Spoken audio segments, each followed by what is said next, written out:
Hello everyone and welcome to Matchbook Flashback. I'm your host, Alec Ogg, and I've got this big collection of old matchbooks I bought at an estate sale. They're here in this big glass jar, and the matches are all different colors and designs from all different times and places. But the thing is, when I strike each match, the flame begins to swirl hypnotically, and if you look into the flame, you can see a story unfolding in there, trapped like a memory in the matchbook. Well, without further ado, I'll grab a matchbook for today. Let's see, I'll reach in here, give it a little shake, reach in deep. All right, I got one. All right, this matchbook's like yellowish green colored, and it says on the front in like a simple black font, Iola, Kansas. Looks like it maybe was more green at one point, but it's yellowed with time because it looks pretty old. Okay, yeah, the inside flap here says it was printed in 1978. So yeah, it is pretty old. Iola, Kansas. That's a small town over in eastern Kansas. Let's light one of these Iola, Kansas matches and see if there's a story inside. Now, when I strike this match, I need you to look deeply into the flame, because that's where the story will be. Look deeply into the flame. Deeply into the flame.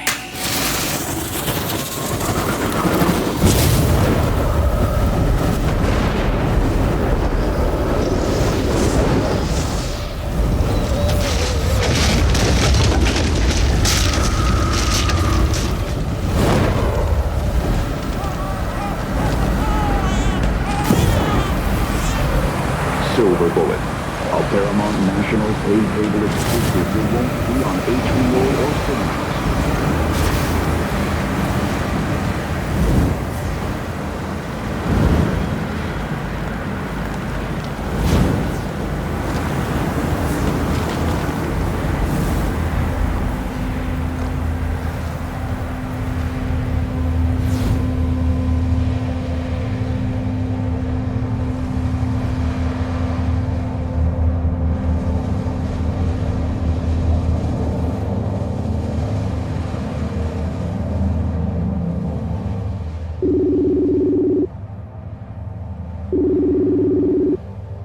Hey Joe, can you hear me? I can hear you fine. Let's see, the audio's looking good. Well, cool. Well, thank you so much for doing this. I really appreciate it. I'm just a podcast producer down here in Memphis, Tennessee, and I love hearing these stories, so I'm so excited to hear yours. Well, I tell you, you will be the very first person that I have ever shared this with to this degree. Oh, well, I'm really honored that you're open to sharing it with me. And just to double check, you wanted to remain anonymous, is that correct? Well, I live in a little area in southeast Kansas, and I just don't know how it would be received by some people. Totally understand. You know, which is really sad because I think this is something that is true and happens, and we need to be more open-minded to it. But, you know, I just recently started finding programs about this to even know that it was called the Dogman. And, you know, it has helped me really heal quite a bit in having such a wonderful people like yourself that do have it out there where you can hear it and go, well, I'm not alone and I'm not going crazy. This really happened. And so I wanted to contribute to that. And maybe this will get me, you know, feeling stronger and more sure about it that, you know, I can later on say, you know, yeah, this is my full name, but this is where I live. But thank you for being understanding of that. Oh, absolutely. And yeah, I 100% understand where you're coming from. And don't spare any details for me. If you want me to ask a bunch of questions, I'm happy to, but for the first part, sometimes it's nice to just give you the floor and to have you walk me into the story. So what would you prefer? Well, I actually have sit down, and over the past 2 weeks, I have allowed myself to go back and just feel everything, see it again, and I have got actually 26 pages of notes.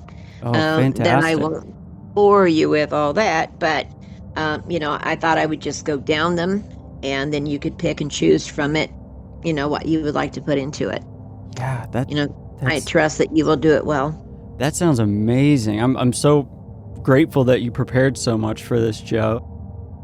You bet. But yeah, so the floor is yours if you don't mind walking me into back when this happened. Okay. Well, I was raised on a family farm, and my family believed that you worked hard, that nothing was ever handed to you. Everything had to be earned. And I had two older brothers. When I was born, my dad would often say, it'd just been so much easier if you had been a boy. And so I tried to get just as tough as my brothers, out on this farm.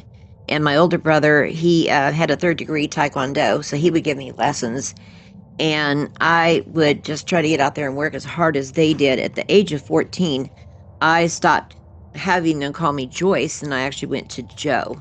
It sounded more masculine than one of the guys. And I would actually get out and drive a hay truck with a side hay baler on it that was keeping up or even passing other guys that were in their 20s. So that's just a person I was growing up to be. Was very tough. I didn't get afraid of anything, which is ironic that this would be what happened to me, wouldn't it? But I was taught if a person cried, you were going to get made fun of. And so I tried very hard to just be as tough as nails. And when I turned 17, I went and took my GED, and I went down to enroll in RN training because I handled myself so maturely, and I had tested so high on the score that they told me that since I would be 18 before I got out of the classes, that they were willing to give it a shot on me. And so now I had to act even more mature than my age, at 17, but I was willing to give it a try.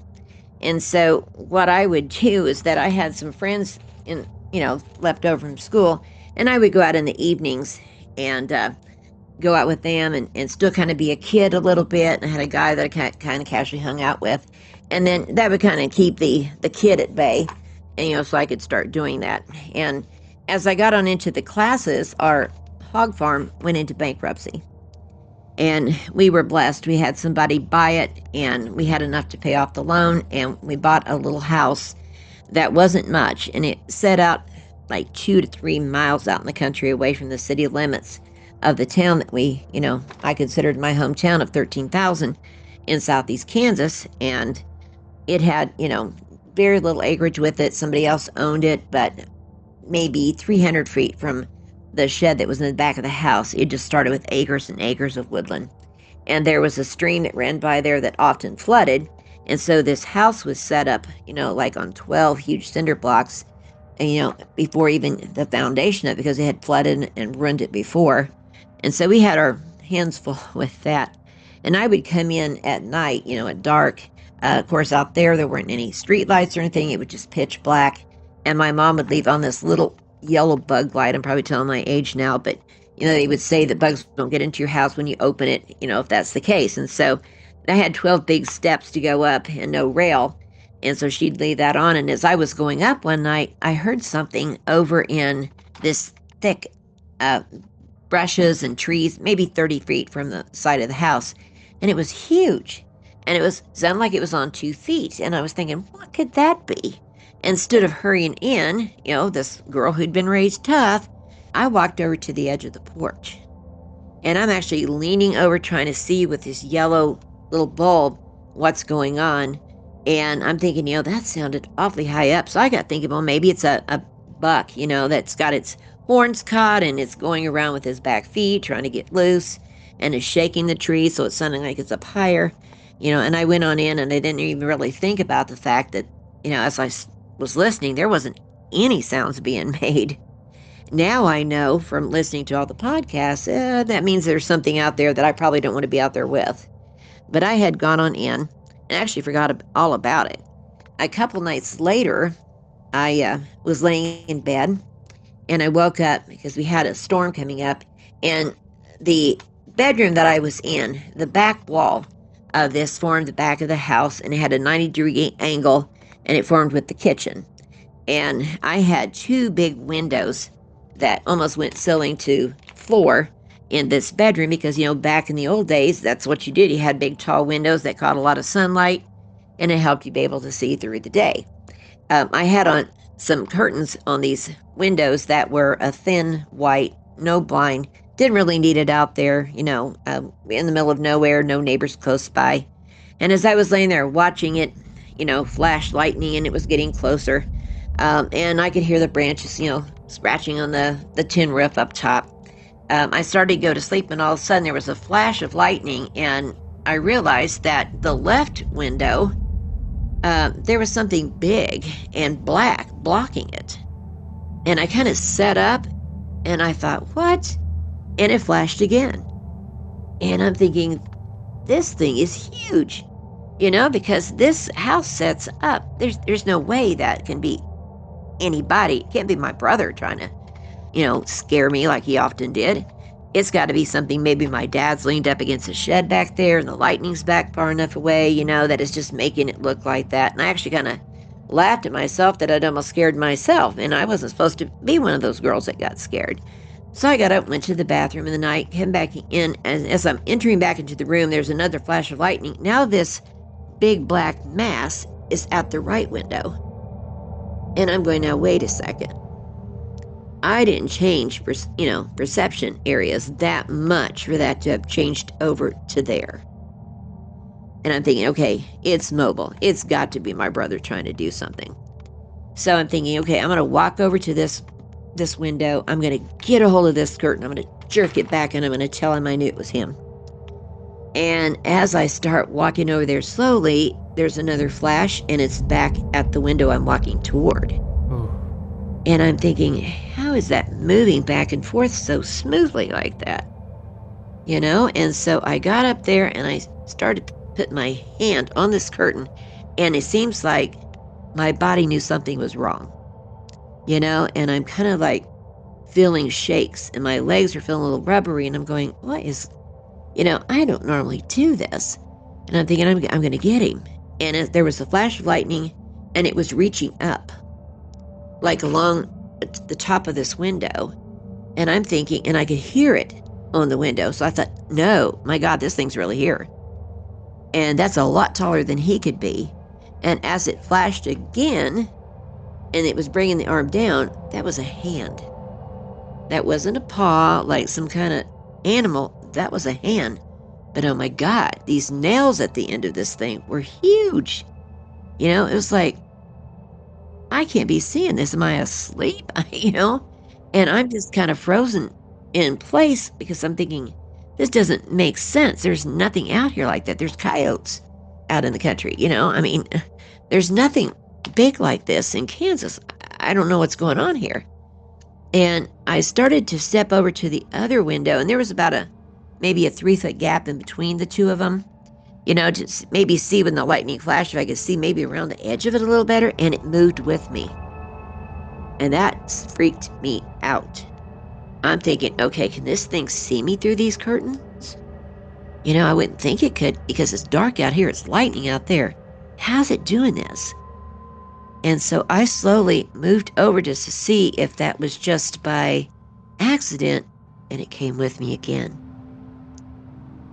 Now, I'm only about a foot from this window, and I really don't know what to do, and all of a sudden, I heard something taking in deep breaths. And I thought, is this thing getting my scent? Is this what was outside of that porch? Did it get my scent then? Is it checking to see if this is me? And, I was almost getting sick to my stomach. I was beyond terrified.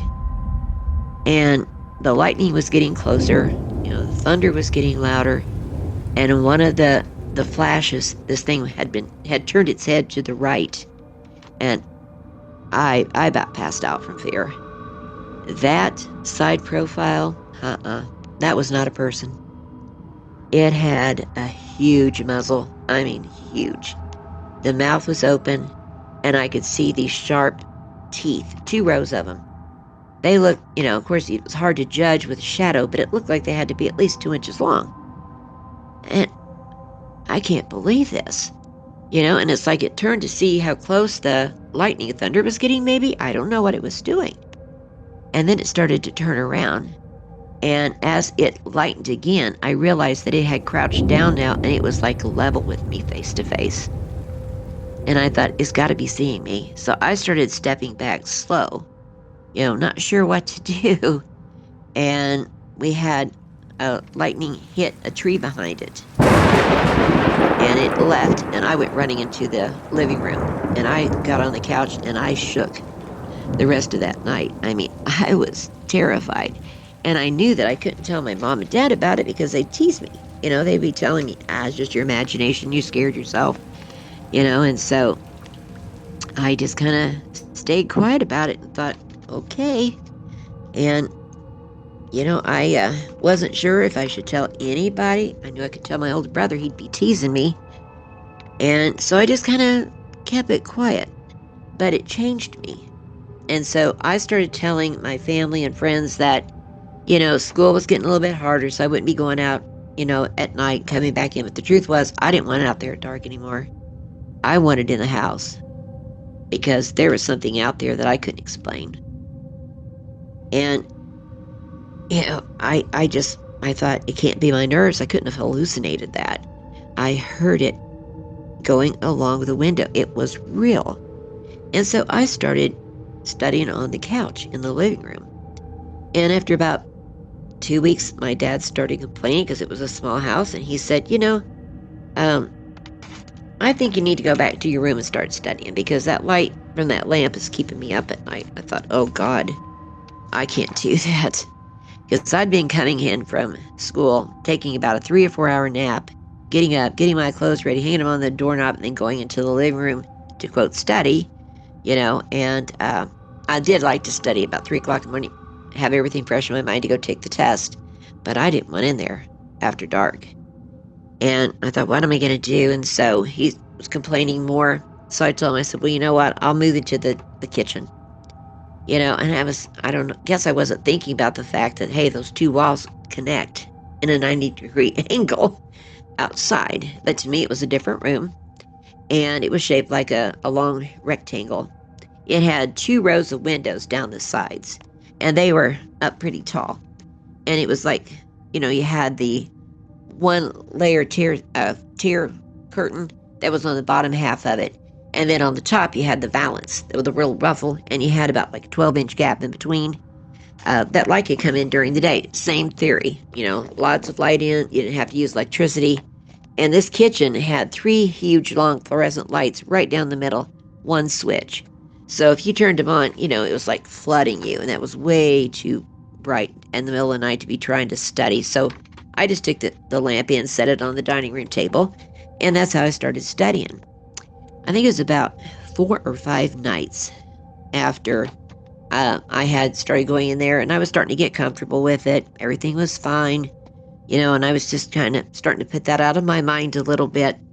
And what I would do is that since it was white curtains, I would kind of look up at it when I was going to ask myself a question. And in my mind, this white curtain became like a white piece of paper, and I would fill in my mind the answers to the question. And it was just kind of how I was going to see it when I was writing it down on the test. Because I knew I had to prove myself because I was the youngest one in the class. I had to score 4.0 to prove it. I was going along and I was saying it out loud, and then all of a sudden it was just like my words stopped coming. And I thought, what is going on? And then, Alec, I had a new sensation, and that was the hair on the back of my neck stood up. I didn't even know what to think about that. But I froze. And it was just like I had this unbelievable awareness that something was looking at me at the window behind me. And again, I'm thinking, oh, that's crazy. That thing would have to be, 8 to 9 foot tall. Here you go again. But then I'm thinking, yeah, but how tall was that? That was outside that bedroom window. And as I'm sitting there thinking about this, all at once, this growl starts up. And I have never heard anything like this growl. It sounded canine, but it was deep, guttural, intentional. Oh my God, it was unbelievable. It was with so depth and so much force. And I just kind of stiffened, it just kind of froze me there. And it was getting louder and louder, and my muscles are kind of jerking like, do I get up? Do I run into the other room? If I run, is it going to come through the window at me? Do I stay here? Maybe if I don't flinch, it'll go on. I don't know what to do. I don't know what to think. My mind is racing with so many things that, I'm just kind of sitting there dazed. And all of a sudden, God as my witness, Alec, that thing moved so fast. It was growling the entire time. It's the only way I could track it. It went down that row of windows, across the back door, and up the row of windows till it stopped at the window right in front of me, just on a dime. Nothing could move that fast outside to get around that like that. That's just impossible. But there it was. And I know that this thing is looking down at me, and I don't know what to do. And I have this thought come through my mind that, oh my God, that's only one thin pane of glass that's keeping this thing from me. And as I'm sitting there thinking that, and this growl is now getting so intense, I am not joking with you. I could feel it in my chest. I didn't even know you could feel a growl in your chest, but I could. I could feel it, and it was like, is this what people are actually feeling when they die of fright? Does their heart start acting up like this? I don't know. And my head just seemed like it started looking up slow. And in my mind, I was screaming, don't look, don't look, don't do it. And my head's just going up. And I'm thinking, God, am I in control of my head? Why am I doing this? And as I started up, I remembered a flash of two unbelievable, huge eyes that were this yellowish green, almost like a neon green, between that and like the yellowish green that's at a stoplight, And I still, to this day, when I see that green, I think of it. It's crazy. It's been 40 years. I think of it.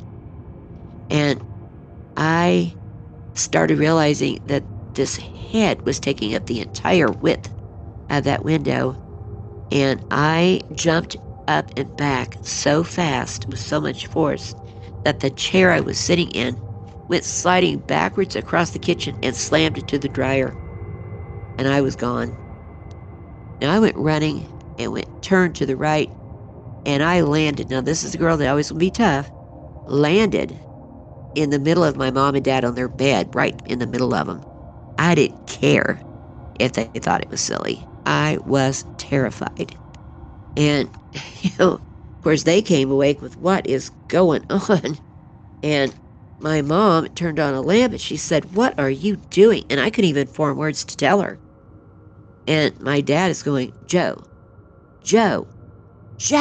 And I finally, registered. He goes, did you hear a loud metal bang? And I was like stuttering my words. I'm like, yeah, that was me. And he goes, what are you doing? And I said, something was at the window. Dad, it's huge. It was looking at me. It scared me so bad that I jumped up and I ran in here. And I guess I moved the chair back. And my mother's laughing and she goes, you want me to go outside and run it away from you? And I'm looking at her. I actually started crying because this time it didn't annoy me. It hurt me that they could take this so casual. Because I'm sitting here, telling you that I just experienced something so traumatic and the whole bed is shaking from my body shaking. I'm not making this up. And my dad kind of caught that. And he said, no. I think she really thinks that she saw something. And it surprised me because I thought he'd be harder on me than my mom. And he said, why don't you just go lay down in your bed? You've been studying a lot. Your imagination probably got away with you. I said, I can't go in there, Dad. I can't go in that room. Those windows are right there. I said, I'm just going to go lay on the couch. And he said, okay. And so I went in there and I covered up and I just shook. It's like any sound, I listened. I was so afraid this thing was going to jump on the porch because when you first go into our house, there's the living room.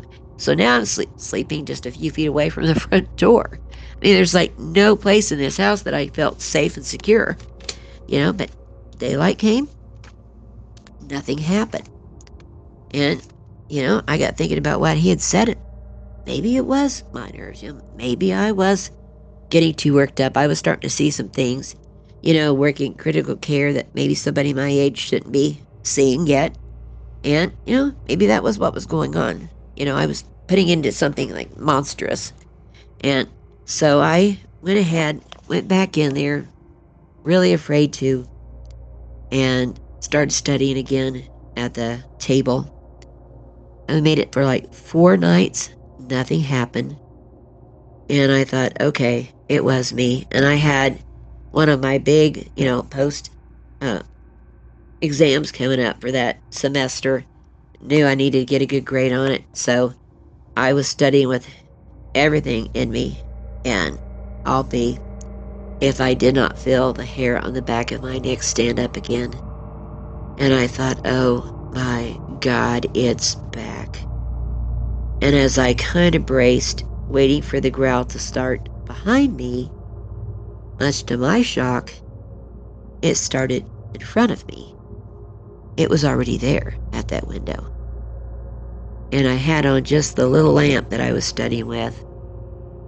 And I thought, okay, either your tough girl has been a facade and you have fooled yourself more than everybody, or, and this is just your imagination, or there's something there, but you're going to have to toughen up. So my head felt like it was going to start going up, but this time I didn't resist it. And as I got up, I looked up into the face of my God. I don't know what it was. I believe now it was what they call a Dogman. But the eyes were that yellowish green, like I'd remembered those flashes of.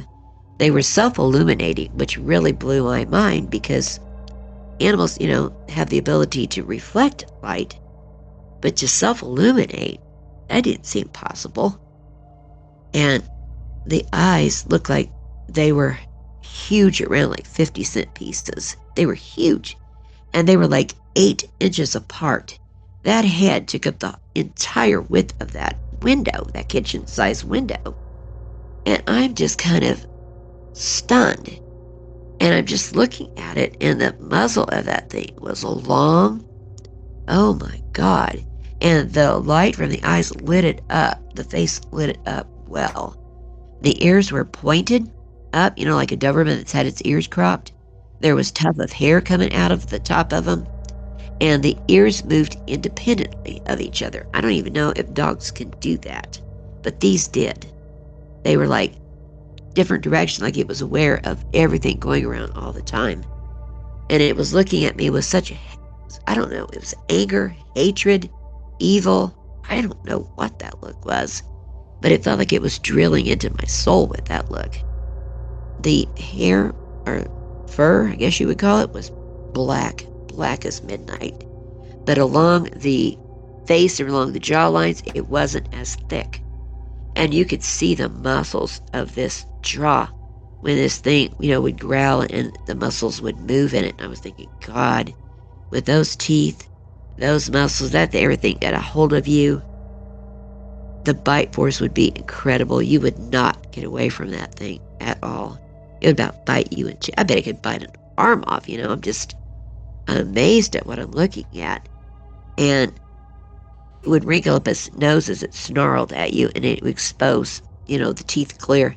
The canines had to be 3 inches. The rest of them, probably 2.5. They all came down into sharp points, and it would drool. I don't know if because it was keeping its mouth open to growl, or it had my scent, and it was wanting to kill me and eat me. I mean, I don't know why it was drooling.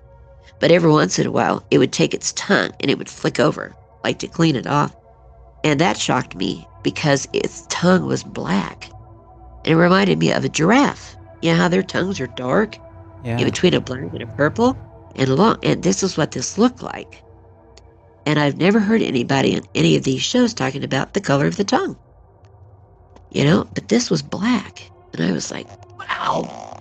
So I'm just kind of leaning back more. And as I leaned back, it seemed like it pushed the muzzle right up against the glass. It was just like coming forward as I was leaning backward. And it was growling at me, unbelievable. And then it put a hand up against the window. It just like slammed it a little bit. And it was a hand. it wasn't a paw like I was expecting. There were fingers.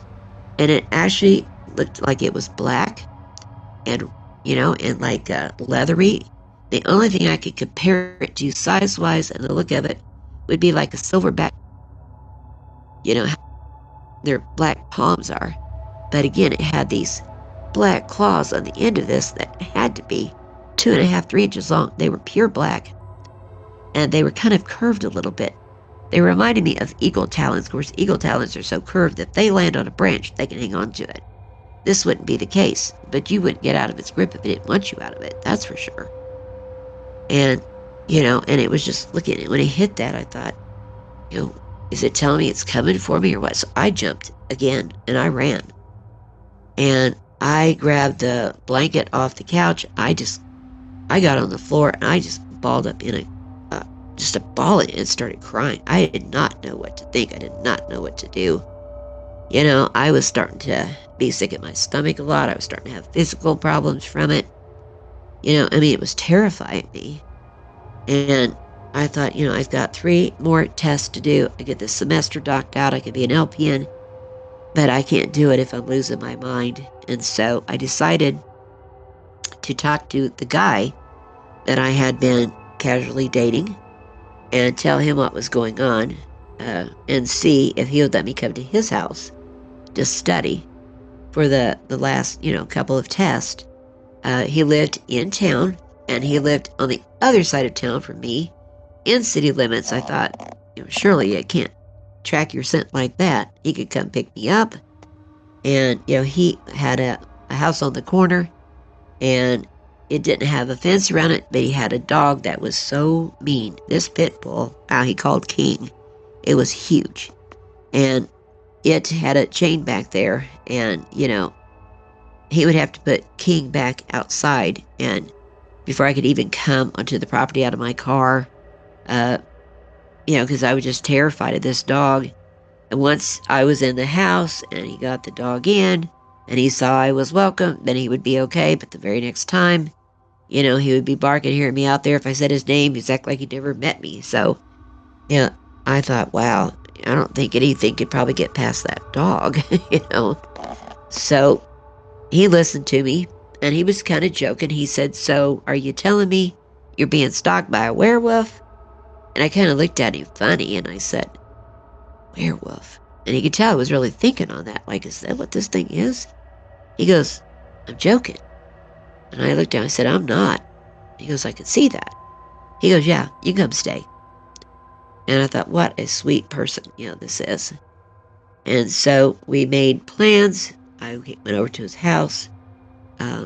He was going to sit up with me. We were going to have me study in the living room. He had big, thick curtains. Nothing could see through it. I had a kitchen window. His house set up, ironically, too, on some cinder blocks. But it was only like 8 foot that you would see through his kitchen window. And it had the same thing. It had the little 1 tier, the lower glass. It had the valance over the top. Maybe 12 inches that you would have to look over. But you have to be probably 8 foot on his place. 8.5 to 9 to even look in it. And the dog wasn't going to let you get to that window anyway. And so I felt pretty secure. And he, like I say, he was going to stay up with me. And so it got to be about 2:30 in the morning. And he had been playing his video games, and he popped me on the leg. He said, you want something to drink? And I said, yeah, that'd be good. So he said, what do you want? And I said, how about some orange juice? And he goes, yeah, I've got some. And then we hear this dog. And this dog is whimpering and it's crying, like a little dog. But it sounded loud. And I go, that's not your dog, is it? He laughed. He goes, no. That King wouldn't sound like that. He goes, there must be some dog that tried to get in to the yard or something, and King's letting it know he is king of this yard, He said he's teaching somebody's dog a lesson, what he's doing. And I said, that's kind of mean. He goes, well, it won't come back. And I said, okay. And so we sat there talking, and he goes on in, and I go back to studying, and dog is, ramping up and crying. And he's not coming back. And I'm thinking, what's taking him so long to get something to drink? And then I felt that sensation of the hair coming on the back of my neck. And I thought, oh, no, that they could not have found me here. There's no way this is happening. I don't know if it is. Can't do it. And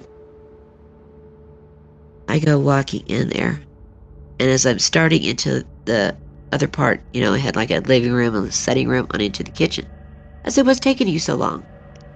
And he goes, come here, please. And I thought, what? And his voice sounds strained. It sounded high. And I was thinking, what in the world? So I go walking. He's bent over looking in the fridge. And I'm thinking, so is he upset because he doesn't have orange juice or something? So I'm talking to him. As I'm walking up, I go, well, so what's wrong? And I bend over and look, and I see the liquids in the fridge shaking, all of it. And I realize his hand's on the door, and it's shaking the whole fridge. And I said, what's going on? And about that time, I hear the growl. It's at his kitchen window. It's the same deep, canine, guttural growl. I cannot believe it. And I said to him, oh my God, it followed me. And as I said that, it kind of snapped him out of the stupor, the daze, whatever he was in. And he grabbed me by the wrist. And I guess he was thinking he was going to grab me and run me out of that room. But as he started to make a loop, he stopped. And we were right in front of this kitchen, the window by the sink. Because he saw it, and it just froze him. And I'm looking at it, and I'm trying to look over at him, and I can't hardly move my face away from it.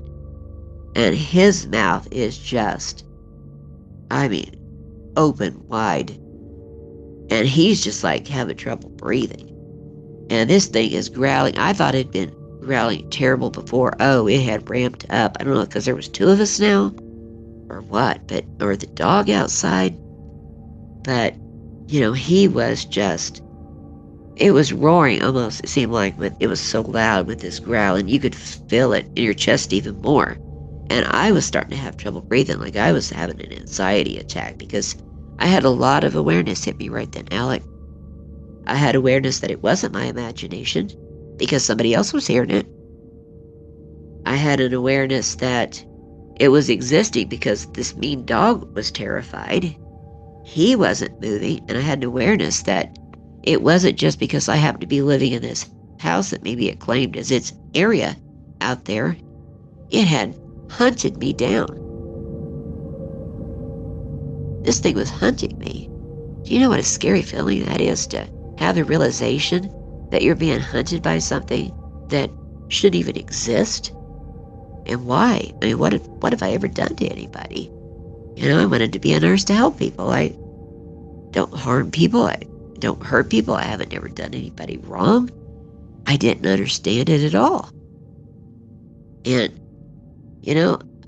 I just screamed again, leave me alone. Why? And he grabs me and he goes running. He takes me through the dining room, through the living room, through his bedroom, and into the bathroom. It makes the letter C. He was smart because he put us into the room that didn't have any windows. But what wasn't smart was that the bathroom, its outside wall, was the same as the outside wall of the kitchen. This thing only had to move over about 10 feet. We were still at that same wall. And it must have sensed that or heard us as we were in there, talking and shaking, because I felt the sensation and I said, oh God, it's locked onto us. I had had this thing come at me so long, I could sense it. And he goes, it's in the house? He's trying to kind of say it lightly. And I said, I don't think so. I don't know. And he is terrified. And it's like we both just kind of looked at the bathroom door. I remember thinking, is this thing going to turn the knob? Or is it just going to come through that thing? Take it down like it's just a twig. I don't know what's going to happen. And the dog is just still terrified out there. And all of a sudden, we hear the growl, and it's on the outside of the wall. And he yelled, "Oh God, King," because he's thinking of his dog. I do totally believe that his dog thought attack. And this precious dog, because it loved its owner so much, it jumped that thing. I totally believe it. And we started hearing his dog screaming in pain. You know, you just want it to be over for the dog, because you know there's no way out of what you saw. And he is sitting there, he's got a hold of me so tight that I almost can't breathe because he's hearing his best friend, his buddy, get killed. And, he says, in Jesus' name, just leave us alone. And he starts to pray. And it hit me, why have I never thought about praying? What's wrong with me? And so he's praying with everything he's worth, and I'm trying to pray and help him. And all of a sudden it just goes quiet. And we know that it's over for King. We don't know where it's at. And we're just sitting there staring at each other. And I mouthed the words to him, "I'm so sorry. I'm so sorry. I'm so sorry." Because I felt like it was my fault that his dog was dead. If I'd have never said anything to him, he wouldn't have had me over there. I had hurt this person so deeply. I don't know how I'd ever live with that. And we're sitting there just kind of staring at each other. We don't know what to do. We don't know if it's over. And all of a sudden, this growl starts again.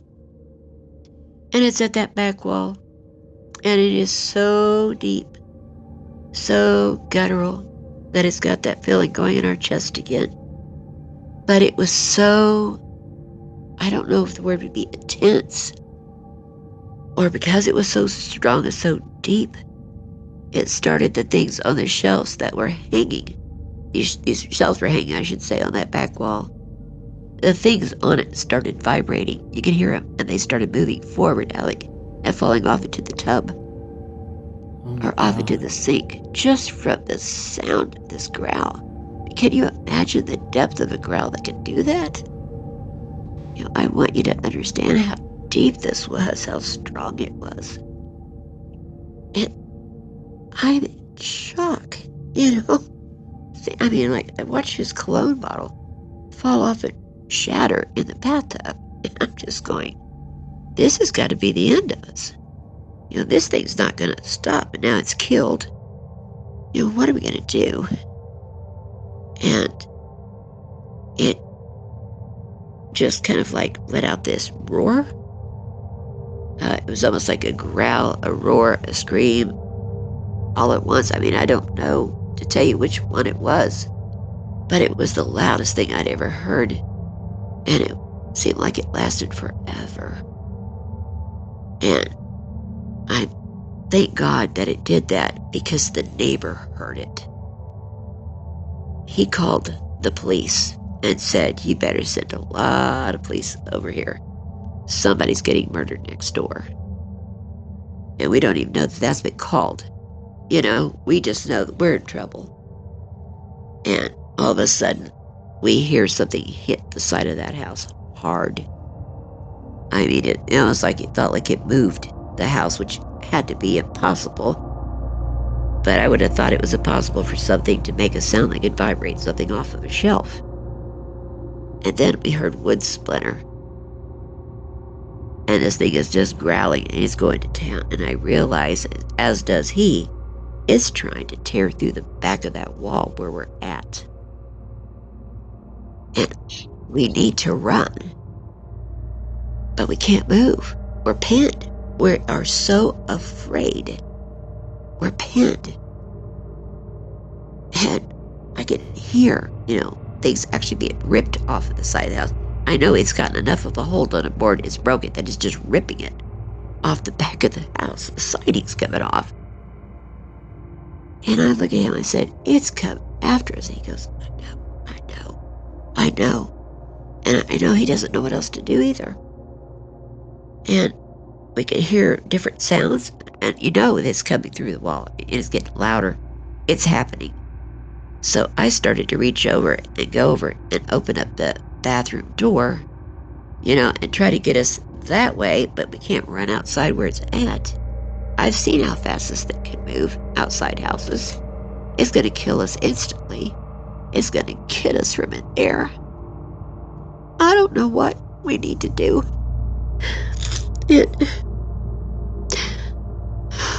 Sorry. No, it's okay. Take your time, Joe. And if we need to take a break, we can. I'm sorry.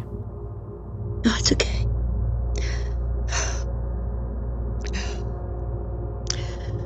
We hear sirens coming. And surprisingly, they stop at the side of his house. And we've gone out into the living room enough that we could see a little bit of red and blue through the curtain. And I thought, damn, I said, oh my God, the cops are here. And he goes, you're kidding me. And I said, no, I think they're here. And I'm thinking, wow, the prayer worked or what? But we still can't move. We're in shock. And all of a sudden we're hearing bang, bang, bang, bang, bang. This is the police department. Open up or we're going to kick the door in. And we just kind of waited. I think I was waiting to see if all of a sudden they started screaming because they were being ripped to pieces. Or was there going to be gunshots because they were starting to try to shoot this thing? I'm terrified to open the door. I want to comply, but I'm terrified. Bang, bang, bang again, and they're still talking. So he runs over and he opens the door and he goes, get in, get in, get in. And, 3 of them come in, and there's officers, coming in the back alley, coming up. And they go, what's going on here? Your neighbor says it sounds like, he called and he goes, oh, you think I'm crazy if I tell you? And they look over at me, and I can't talk. I'm just shaking. And so I don't know if they thought maybe he was doing something to me or what, but they separated us. And he's saying, man, if I tell you, you're going to think I'm crazy. And he starts trying to tell me there's some kind of animal that killed my dog. I think it was tearing through the back wall to get us. And the guy's going, partied a little hard tonight. And he goes, no. She's a nursing student. I was here trying to protect her while she's studying because something's been harassing her at her home. And they're going, okay. And the guys, banged on the back door and said, you guys better come out here. And so we walked out with them. And the back of the house was just sprayed in blood from King. I mean, it looked like he had taken his body and just swirled it around over his head, just sprinkling the whole thing with. Of course, I'm sure that's not what happened, but that's what it looked like. When you hear the term ripped limb from limb, that's exactly what had happened. There was like a leg here, a hind leg over here, a torso. I couldn't believe what I was seeing. And he just went to his knees, I wish to God he never saw that. He just went to his knees, just crying. I mean, he was hysterical. And then I looked up and I grabbed his shoulder and he looked up and he looked over, and the bathroom wall, it had an area probably 3 foot by 3 foot that had been ripped off. The insulation was blowing around in the backyard, and that the only thing left it had to come through was just the what do you call it? The drywall? The plastic? The drywall. Thank you. Yes, the drywall. That was the only thing left. And you could see the studs. And in fact, one of them had a crack in it, and just the drywall. It would have been through on us in no time. We were so lucky. And they started kind of believing us a little bit at that moment. Because what could rip a dog apart like that? That big of a dog. And so they told us we had to come down and make a statement. He said, it was daylight when they told us that. He said, I've got to get her to class. Can we come down later? And he said, well, do you own this house? He said, I'm buying it on contract. And he said, well, it was your dog, so I guess we could do that, and so we made them stay while I got my book stuff. I mean, I was terrified to walk around without them. And we got into his vehicle. We drove the 18 miles to the next town where the college was. We drove around, and we were talking until it was time for me to go and take the day. He goes, "Now, have you got this?" And I go, "I hope so." And he goes, "Well, you had it. You just got to do this. You just got to do this." He goes, "We'll talk later after this. I'll be out here waiting." And I said, "Okay." So I went, and I don't even remember taking the test, but I guess I did well enough. I passed. But I came out, and he was just, looking down, and he said, "I was joking when I said you're being hunted by a werewolf." He said, "But my God, that wasn't a werewolf. That was more evil." He said, "They don't show anything like that, anywhere. I don't know what that was." He said, "That might have been a demon from hell." He said, "I don't know what that was." He said, "I know it killed my best friend." And he said, "I love you, but I can't look past that. It's just, every time I see you, I'm going to see my dog torn to pieces." And he said, "Nobody would believe us. They'll think we're crazy." I said, "I know." I said, "Well, maybe it's over for you, but I've got to go back out there." He said, "What if that thing's tracking me now?" I said, "Oh, I am so sorry." And he goes, "Let's make a pact. We don't tell anybody this story. Ever. After we write that statement, that's it." And I felt like I needed to say okay with that, because I had cost him everything. So we agreed on it.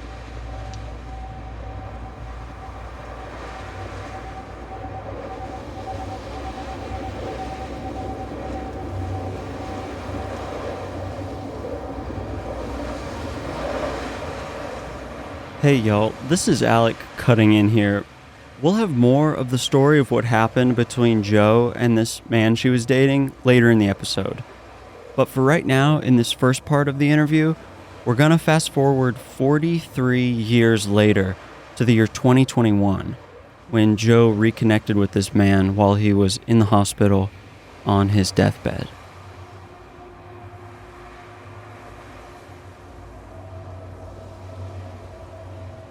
He said, "I've wondered where you were. I wanted to talk to you for several years." And I said, "You did?" And he goes, "Yeah." He said, I did us an injustice." He said, "I told you we could never talk about it to anybody. That meant we internalized it, and it's ate me alive."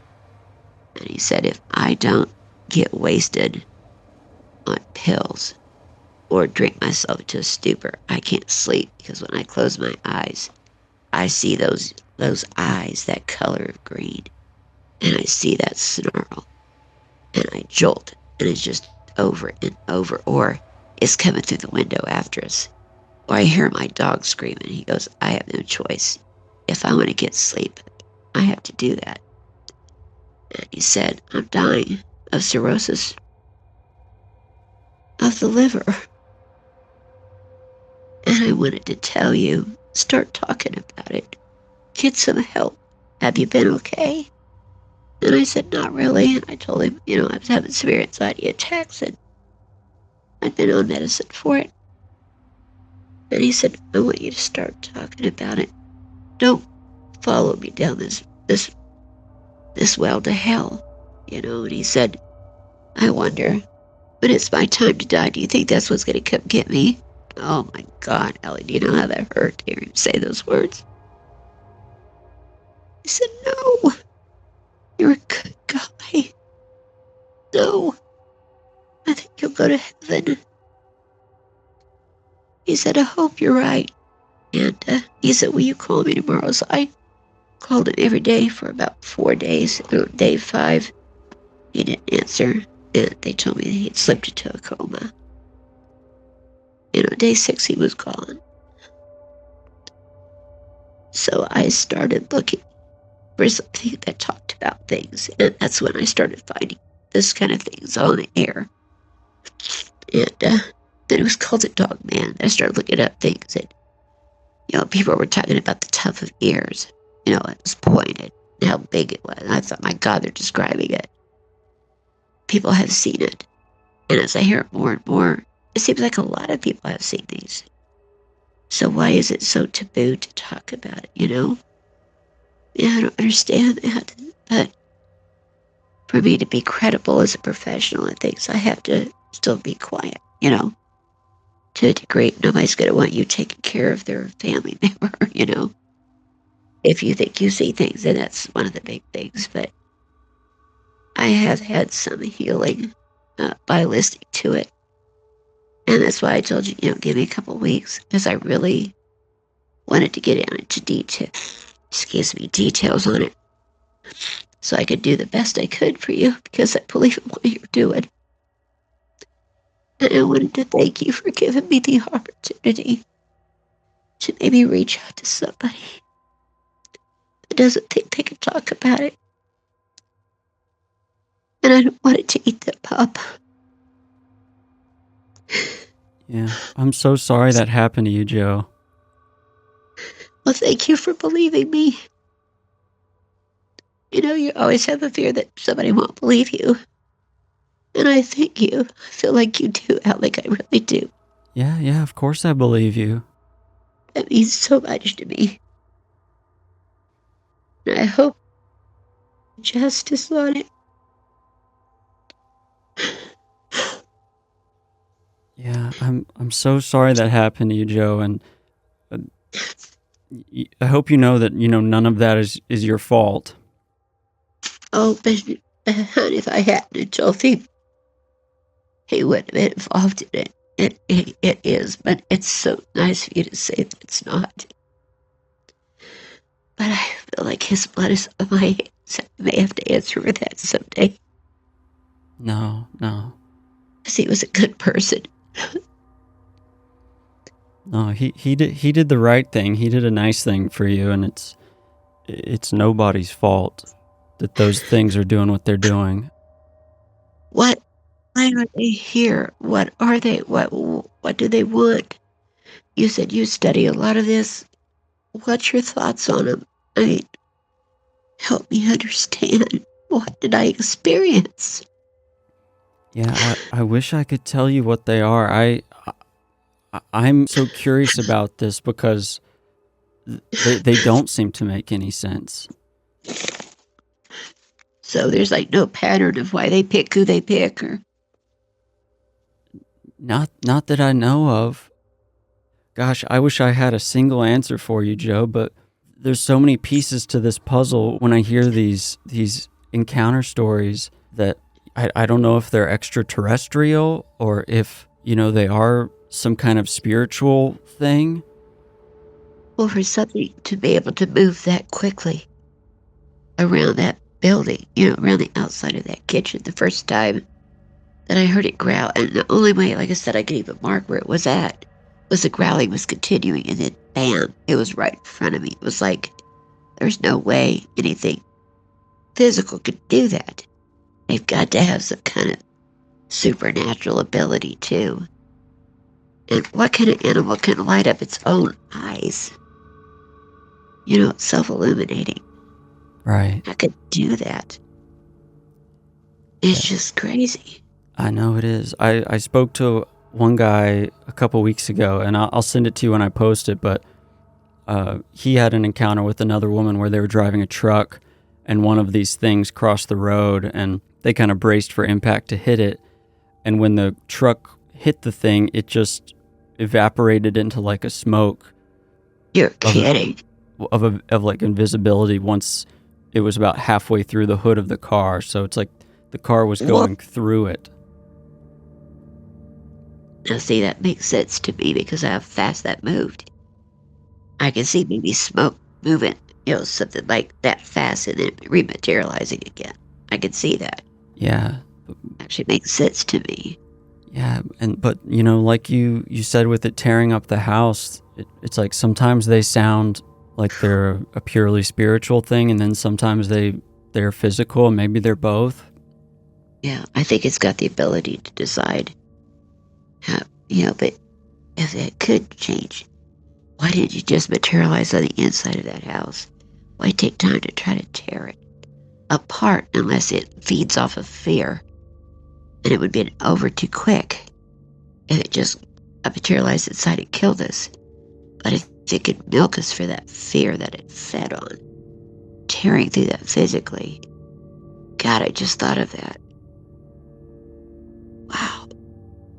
You know, if there's any solace to it, it's that, like you said, if they wanted to break through the house, they could. So it does seem like they're not there to kill you. They're there to scare. And it's unfortunate that that poor dog got Oh my God, yeah. caught in the collateral of it. But And I have never, I love dogs. I always had a dog. I have never been able to own a dog because I was so afraid that it would come tear my dog. I've never had a dog.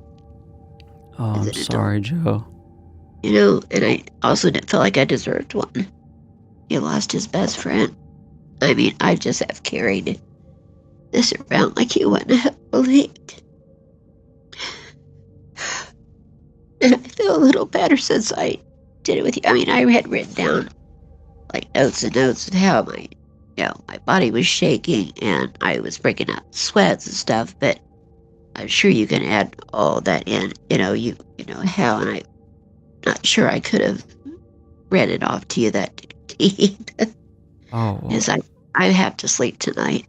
yeah. And I hope it conveyed to you just how unbelievable and frightening it was. No, you certainly conveyed that. It was so intense.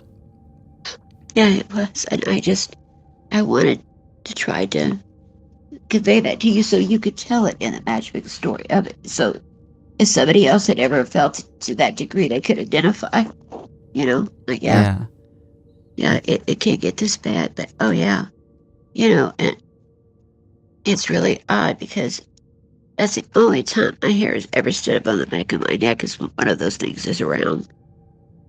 I don't know if my body just got used to that or what, but I tell you, the day that the hair stands up on the back of my neck again, oh God, I'm going to really be afraid because I've gotten older now, and I've never been able to, how to say this, let go and let myself love somebody enough to have a husband or anything because I was so afraid that if it came back, there'd be a victim number 2. So it really has robbed me of my entire life of happiness. I'm sorry, Joe, that So you didn't do anything to deserve this. I'm sorry that thing did this. thank you. That means a lot. Thank you. I hope this helps somebody. It will. I think that makes me feel better. Maybe I can right part of it wrong. I hope you understand that you're not responsible for that. I'll start trying to digest that down. And thank you for saying that. Yeah, I know it's hollow words coming from me, but No, it really isn't because, I told you I didn't hold back. I told you the details of it, and you still feel like it's not, so that does mean a lot to me.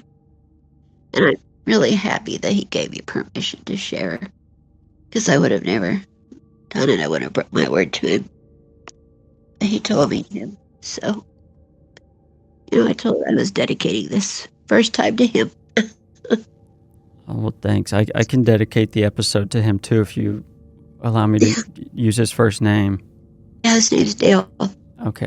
It would be great. Yeah, I'll do that. And do you mind, Joe, if I ask what year that was you were training for that?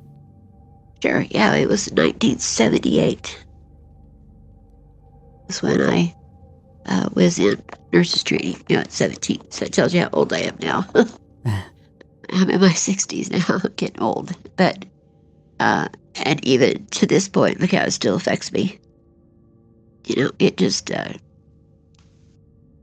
when I told you it looked like, when it looked to me right in the eyes, it like drilled that into my soul. It did. It planted a fear there that I don't think anything else could even begin to make you feel. And that's why I have a sensitivity, I think, to it now. Even now, at my age, I I have to be in before dark. Isn't that crazy? It makes total sense after what you've experienced. So I live in a little town now that's only got like about 350 people in it. And, you know, we don't even have a mailman. You have a P.O. box. Wow. I know the people on the block, and I feel a little safe and secure, you know, because I know them. But I live at the one edge, you know, my landlord lives across the street, and then there's I don't know how many acres of wooded area, and then the dumps out that way. And, you know, and that scares me. So I have to be in before dark. I just can't handle it. And that's had me turned down going different places with, you know, girlfriends to do things because I'd have to come home at night, and I just can't do it. And, you know, I've had one of them one time kept saying, you know, aren't you a little bit old to be afraid of the dark? And I said to her, I've never been afraid of the dark. And she goes, well, then explain this. And I said, I'm afraid of what's in the dark. And she went, okay, that freaked me out. You know, I said, you asked, you know, but I'm afraid of what's in it.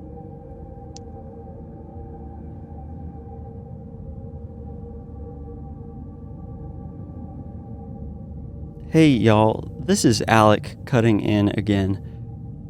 Joe had mentioned that she and Dale, that man she was dating, were planning on reporting a statement to the police regarding the dog being killed and the damage to the house.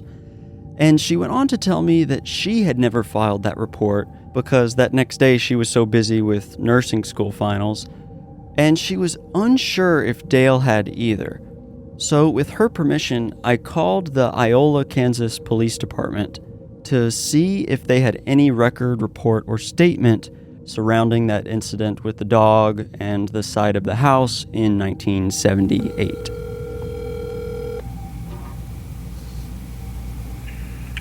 Iola Police Department. Hi, my name's Alec Ogg, and this is a non-emergency. It's regarding a record request, and I've called a couple times, so I don't want to bug y'all, but I was just calling to see if there were any updates on it.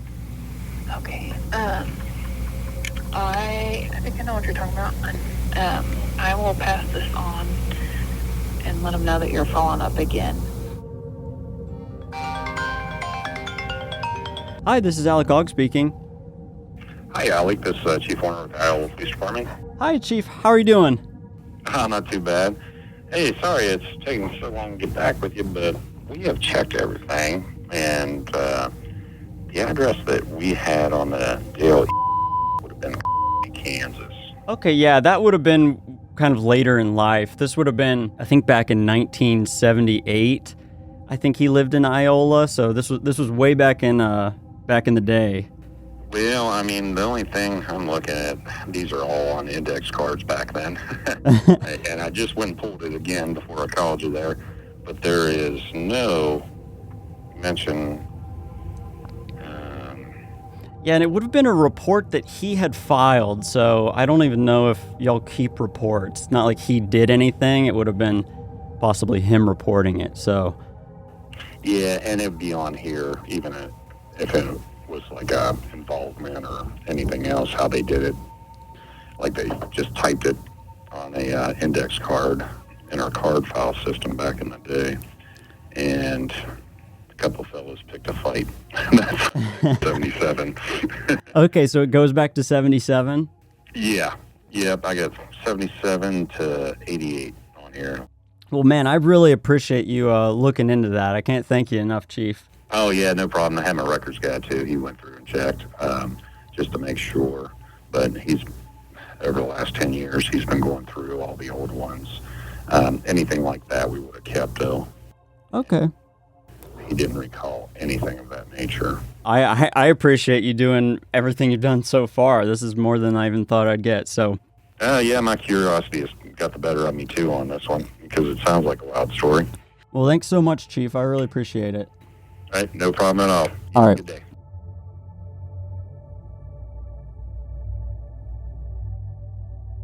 So, although the police claim they don't have any record of that statement, Joe also was clear that the statement may not have even been filed in the first place.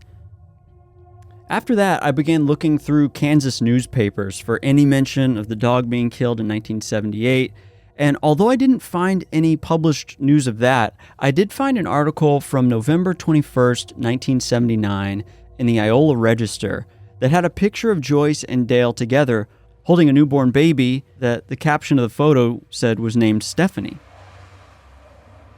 The article documents a harrowing childbirth story, and I'll attach the newspaper clippings in the show notes so you can see the picture and read the story if you like. But I asked Joe about it, and there was a lot more to the story. It picks up shortly after the Dogman incident.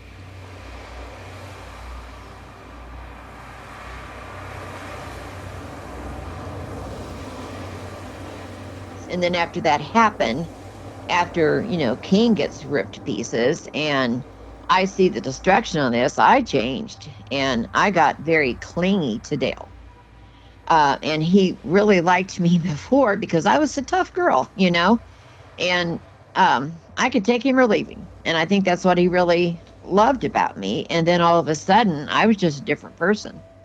And it was a lot for him because he felt like he had to try to hold me together, and he was mourning the death of his beloved dog. And he's not sure, what to make all of this. And so right after this happened, we didn't talk for like 2 or 3 weeks.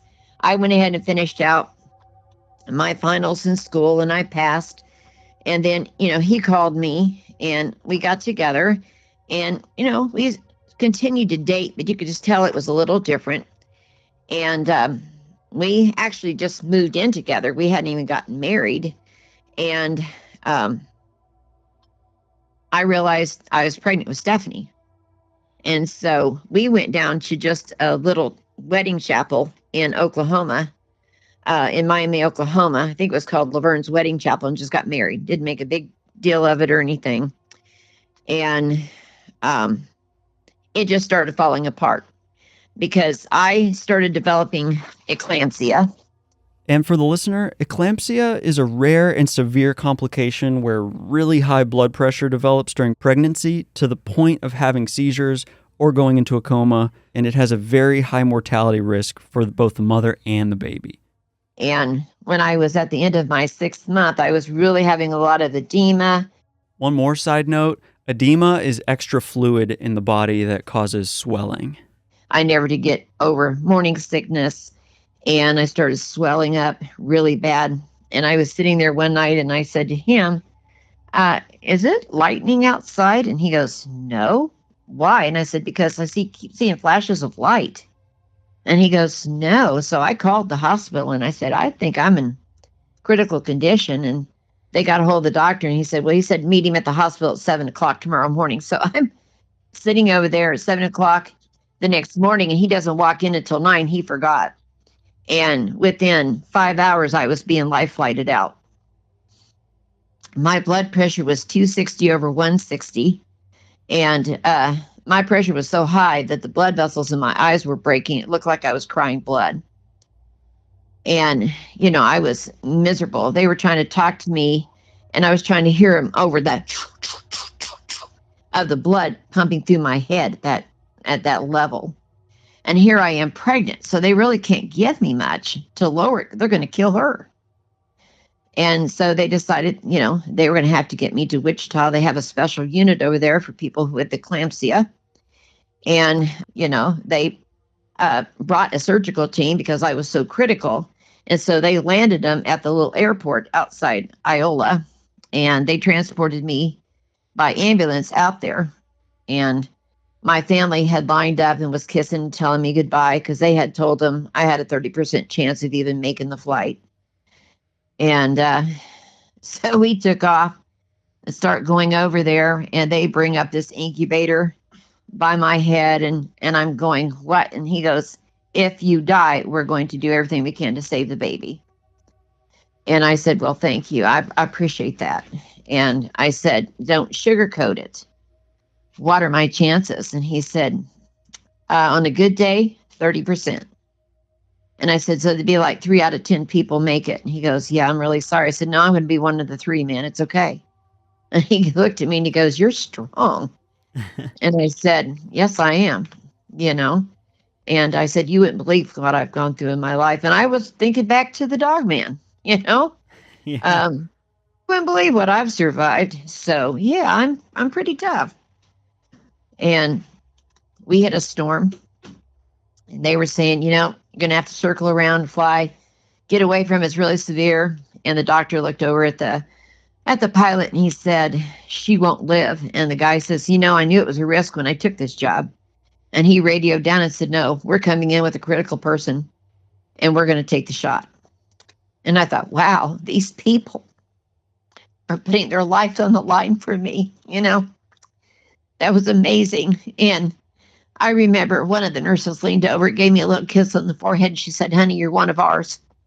We take care of our own. And I thought that was so sweet, you know. Yeah. And so they all buckled in, and I watched all these people that had been so kind to me. Now they were sweating bullets too. And boy, we hit that storm, and I had never even been on a plane before, and I couldn't set up. My pressure was so high. They were afraid I'd have a stroke. And I was getting sick and trying to turn to the side and not choke, throwing up flat of your back, you know. And boy, when that plane set down on that runway and everybody was cheering, and I was cheering with them, then I realized, oh, wait, I'm still in critical condition, you know. Gee, now it's back to me. Yeah. And so they got me in. They took me into this padded room, and it only had night lights in it.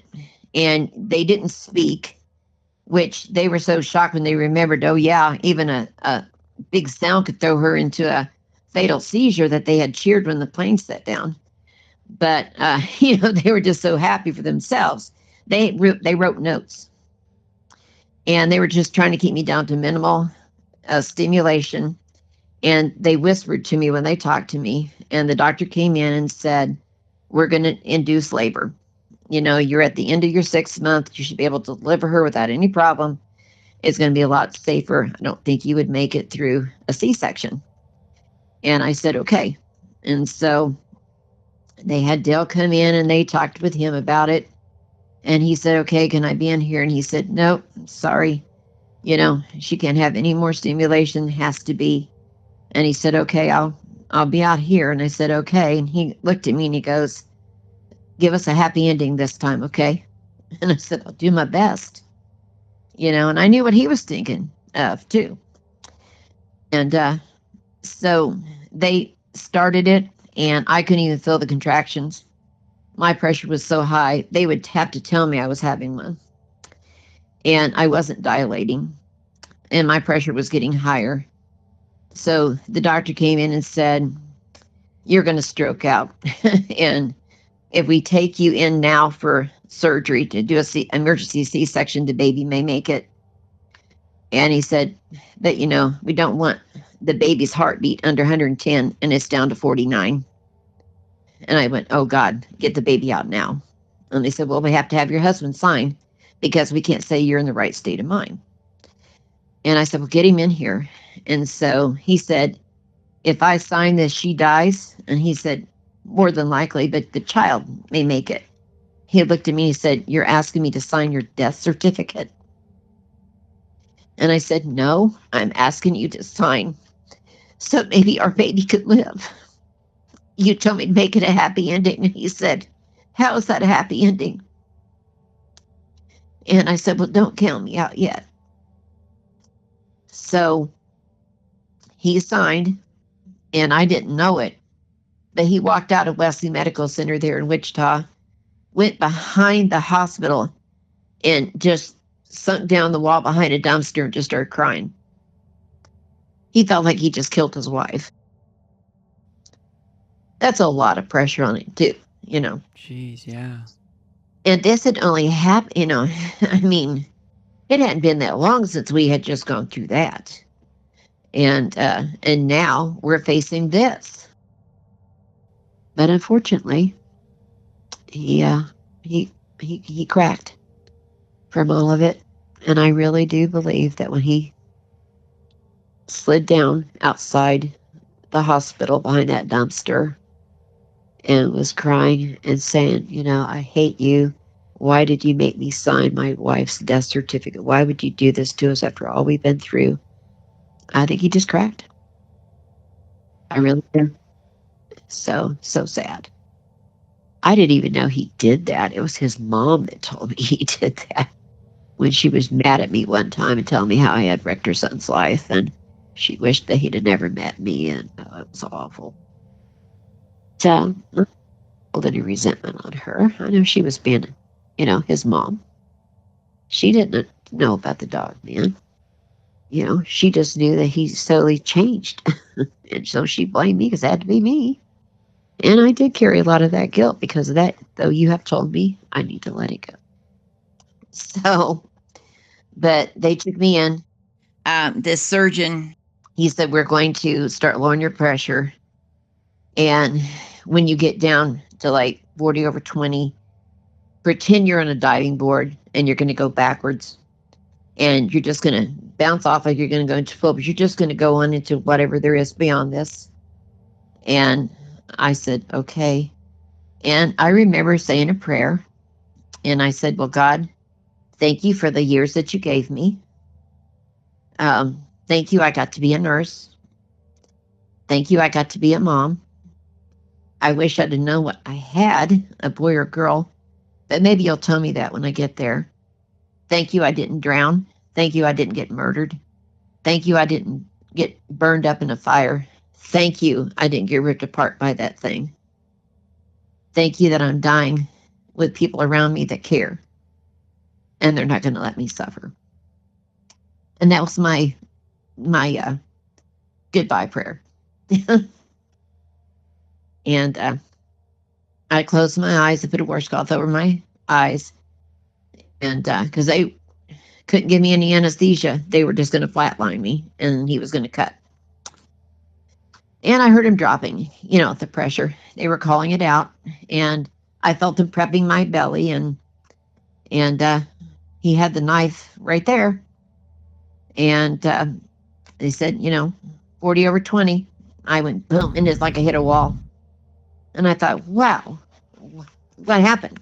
30/10. I make a jump in my mind, and boom, I hit a wall. 20/0. Boom, I hit a wall. And they go flatline, and I feel the cut. And I'm still there. I'm still there. And I hear one of them go, it's a girl. And I thought, oh my God, you let me live long enough to know what it was. And then I was ready to go. Well, they quit working on me. They left me wide open and they're working on her. And, they consider me dead. And I groaned. And when I went, oh my God, she's alive. And so they started working on me too. Well, because they hadn't really been concerned on how they were going to cut me open or what was going to happen as I was laying there wide open bleeding, I developed blood clots that I had to fight later on. But they started working on me. And he's going, okay, people, let's try to do this for this kid. And they started kind of echoing. And all of a sudden, I realized I had slipped. And I was over them and looking down. It was amazing. It didn't hurt, just like he said. But I was amazed that I wasn't going anywhere, And they were working, they were saying some things. And one of them said, talk about something, this one's kind of getting to me. He said, how was your golf game yesterday? And he said, not as good as I'd like it to have been. And I thought that was kind of funny that they were trying to talk about golf. Yeah. And, to calm him down. And I actually tried to pat him on the shoulder and say, it's okay. And the amazing thing is that he moved. He kind of looked just for a second. And I think I somehow affected him. And I knew it. And I thought, that is so cool, And he kind of calmed down. And he said, I got it. They got it clamped. They were running it. He said, let's, light her up. Of course, you mean, they're, hitting you, bringing you back. And it was a very odd buzz sound and a vibration, and it hurt. But I was back in. And I thought, so amazing. It doesn't hurt to leave, but it hurt to come back. Because now I'm back into a body that feels all the pain and feels all the trauma. I didn't feel any pain, but I had conscious thought. And I thought that was amazing. I knew who I was. I had conscious thought. I knew where I was. I wasn't afraid. It was just amazing to me. And they brought Stephanie out past my mom and dad, giving her life support, CPR and stuff. And they said, it's a girl, and then went right on. And my mom said, what about my daughter? And they said, we've got another team coming in to work on her. And she said, she didn't die. He goes, I told her she was tough. Nope, she's still there. And so I came to in, critical care, intensive care. And she was in neonatal intensive care. And she had weighed 3 pounds, 3 ounces. She had a whole pound of fluid on her. My kidneys had totally shut down. I had 70 pounds of fluid on me, if you can comprehend that. When they would turn me, their handprints would stay in me, in my skin. I was just like a water balloon. My family didn't even know who I was. My brother actually came in and said, excuse me, ma'am, I was looking for my sister. Because I just didn't look like me at all with that much fluid. So, my battle began. And I was trying to get a little better. And I threw the first clot. And I died. And I heard them call code blue to room 217. And that was the room I was in. All of a sudden, I realized they're rushing into that room. I'm in white. Now, I'm thinking I'm a nurse because I'm in white. Back then, nurses still wore all white. And I turn to start to help with the patient, and it's me, Alec. It's me. That shocked me. It was me. And they're like running, and I thought I was gonna have to move over, and this guy just went through me.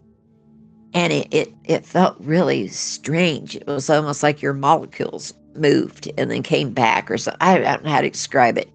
It was like you felt yourself like fluid kind of move, like a fluid in a glass, and then come back down to an even state. I hope you know what I'm meaning by that. Yeah, but you felt like you had a spiritual body, like it had form to it? Yes, I did. Okay. And I knew I did. I had sensation like a body would have when he went through me. And then it felt like it came back into that same space. So I knew that I had that. They were working on me, and then I started to lift up, and I got clear up on the ceiling, and it was crazy because at the top of the big light, they had a bar running, and it said, if you can read this, when you come back, let us know. They had been studying this. And they were wondering if somebody could come back and tell them about that. You don't know what's up there. And so they got me back. And it was like 3 or 4 o'clock that next afternoon when, the doctor came in, and he was saying, you scared me, kid. You scared me. You're going to give me gray hair. And I said, hey, doc. And he said, yeah. I said, I read your sign. And he goes, what? I said, I read your sign. It said to tell you. And his eyes got big. And he said, you read it? And I said, yes. He said, what color were the letters? And I said, they're green. And he smiled, and he goes, you did read that, didn't you, you stinker? And I said, I did. And I said, are those always up there? And he goes, no, we have an RN here. Her name is Pat Hill. And she is doing a big study on, life and death experiences. And she got permission to have that put up. And he said, you are the second person to report it. And I just said, that's so amazing. And he goes, it is. It really is. He said, because I really thought once you quit breathing, that was it. And I said, nope, that's not it. And I said, I want you to know something. He said, what? And I said, when you were operating on me, you really don't click off well at all, do you? And his mouth fell open. He said, you heard that? And I said, I did. And I said, because you told him, that I was making you nervous. And he said, he teared up. He said, I wanted you to be one that made it. There's just something about you. And I said, I touched your shoulder, told you it was okay. And the color drained out of his face. He said, my God, I felt that. He said, I thought that was my imagination. I said, no, that was me. And he said, when I go home tonight, I think I'm going to say a prayer. Maybe there really is somebody up there. And I thought, wow, wouldn't that be cool if that was the whole reason why I had to go through this? Was to help this surgeon realize that there is a God. Isn't that cool? To think that you'd have, I don't know what your beliefs are, but I just thought how cool that would be, if that was the case. And so I started getting stronger, but unfortunately, they had missed a blood clot that had formed. And, because I was so tore up in there, God bless them. They were trying to clean all the blood that was clotting in a mess. I mean, you couldn't blame them for it. But unfortunately, it traveled. And it hit, and it blocked my lungs. I was sitting up in bed, and all of a sudden, I felt like I couldn't get air. And then I had to start leaning over further to get air. And so I hit the light, and I just jerked it out of the wall, which meant they couldn't shut it off. As a nurse, I knew that would tell them something's really wrong. So they come running in, and I was saying, no air, no air. And I hit the number where my mom was staying, and I couldn't get anything out. And she heard the phone drop because I passed out. So they were on their way, and they started taking me down there. And when they got in, they were trying to code me, and there just wasn't hardly getting to be any air going at all. And so they knew there had to be a blockage. And so they just went in after it. And by the grace of God, they got it. But I was, during that time, I had another out of body. And this time, because it was so close and I was out further this time, I actually went out of the room I was in, and I was out into the corridor of the hospital. I didn't realize, I don't think at that time, that I was dead. I was really confused as to what I was doing out here, out walking. And I was amazed because people were acting like they couldn't even see me. They just seemed like they were being so rude to me. And I was moving, trying to dodge them so we didn't run into each other. I mean, it's like they didn't even care that I had personal space. They were just taking it. And I was starting to walk. I was going to go down to this desk, this nurse's station, and ask them, where am I? What's going on? And all of a sudden, there was a girl. I didn't even see her come walking up, but she was maybe 3 feet from me. And she looked like she was probably my age. And she was wearing a hospital gown. And I thought it was kind of strange that she was out there in that, not in regular clothes. And she was really a cute girl, but she had the most sad eyes I've ever seen of anyone. I mean, she was just, it was just pure sadness and agony. I'd never seen anybody look like that. And what was amazing to me is that her mouth didn't move, but I read her thoughts. And what she thought was, poor girl, she doesn't even realize she's dead. And I was shocked. I thought, oh, I didn't make it back. I'm really gone this time. And so, I'm looking at her, and I started to try to say something, and I realized I couldn't communicate. And so it's like she could read my thoughts too. And I said, what happens to me now? What happens to you? And she said, it's different for each. And I said, okay. And then about that time, somebody went right through her.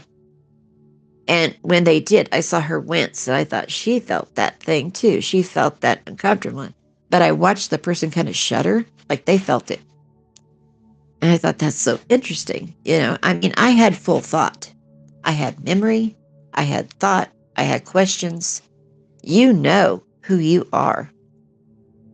You know it, Alec. You do.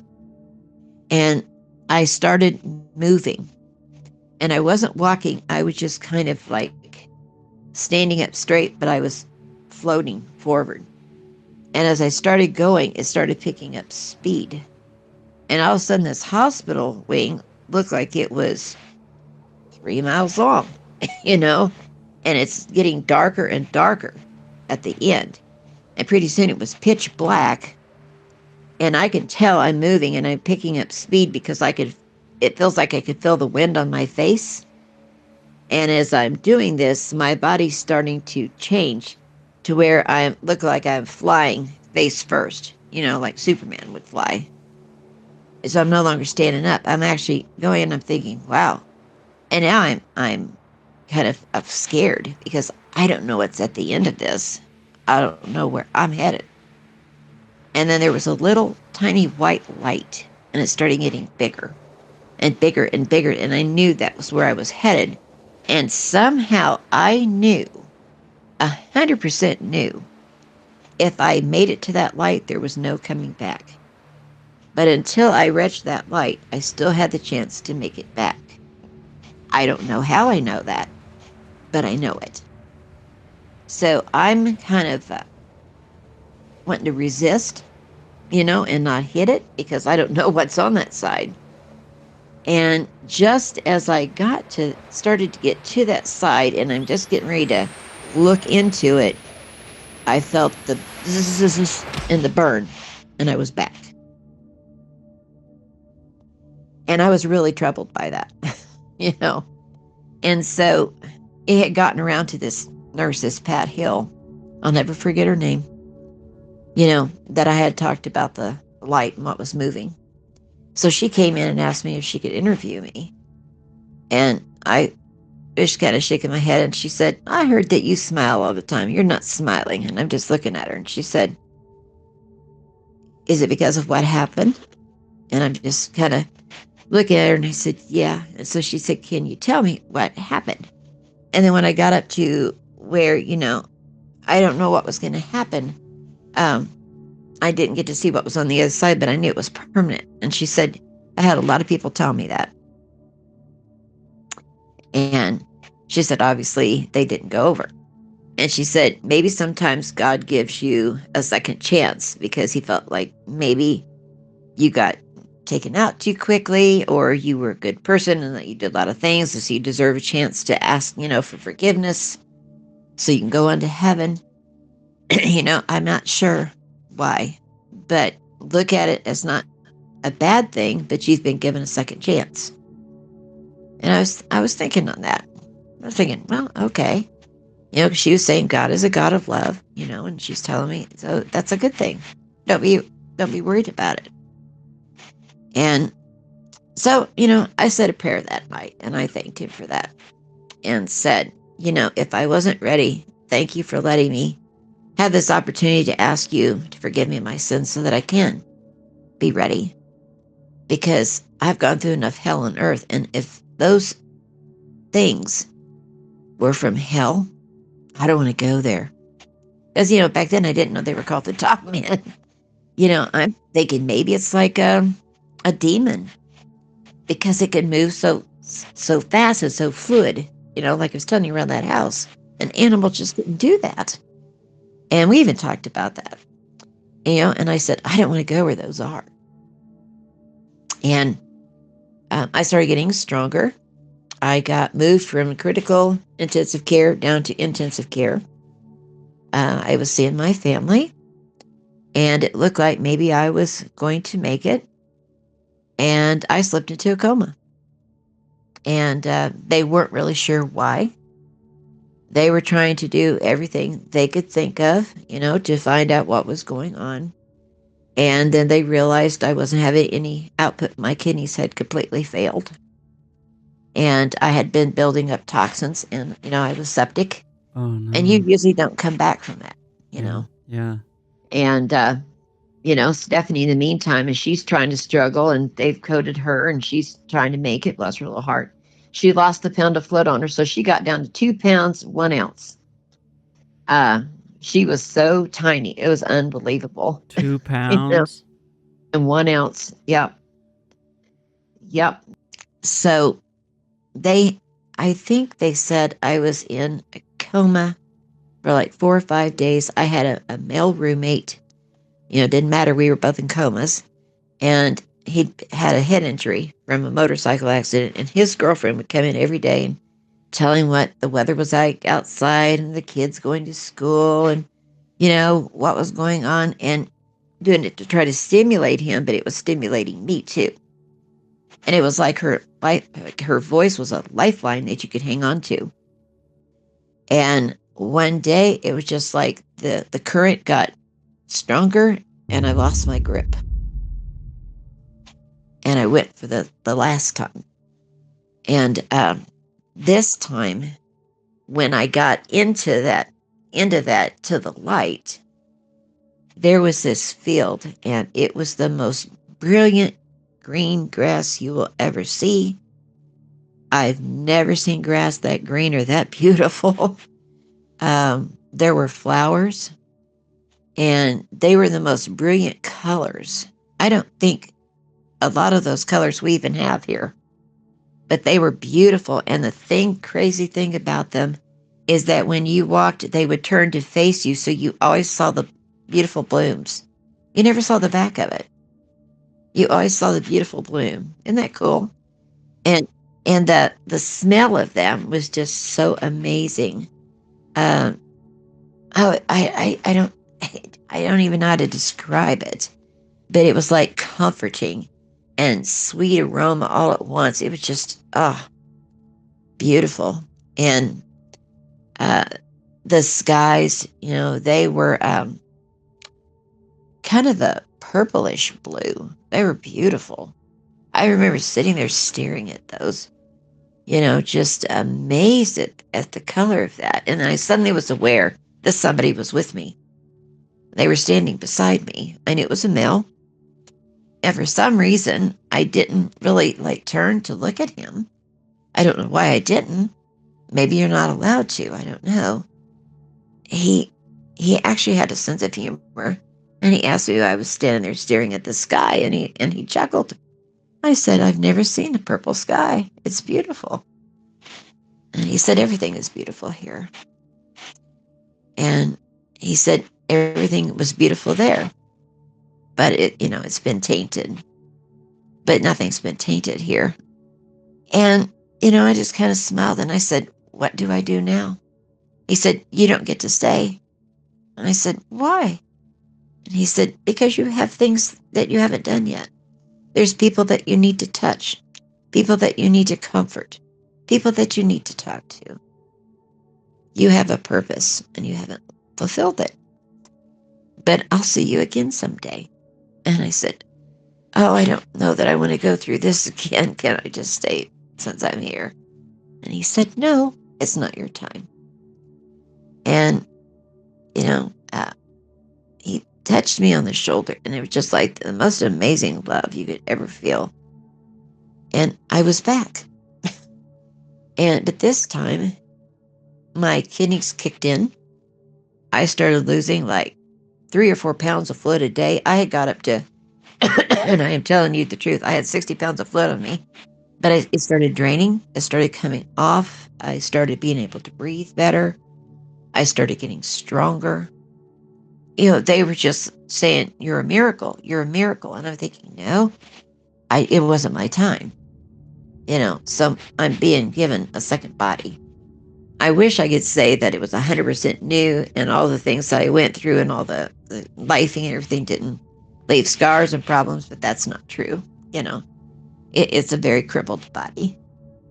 But it's the one that I was chosen to remain in, and so I don't question that.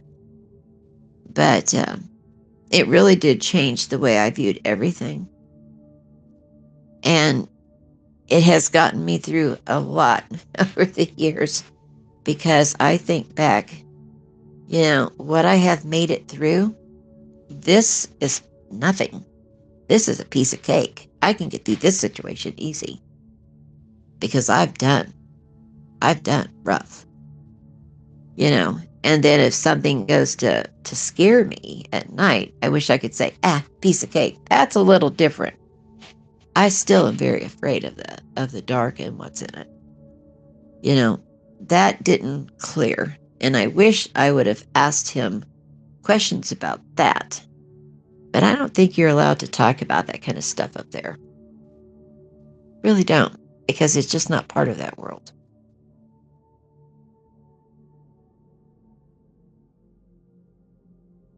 Well, after I made it, and I could actually go down and see my daughter, I went to hold her for the first time, and as they were putting her in my arms, she coded.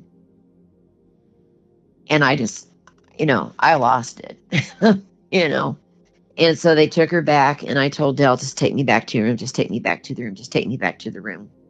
And he's feeling like, oh my God, that's awful. That's her first encounter with her. She just watched her code, and everything's going so wrong. And this is just tearing him apart inside. And he started pulling away.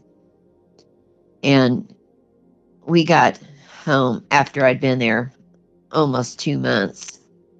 And I got to come home 2 weeks before she did. And I was so weak. It was terrible. And he had lost his job while he was staying up there, and he had gotten robbed.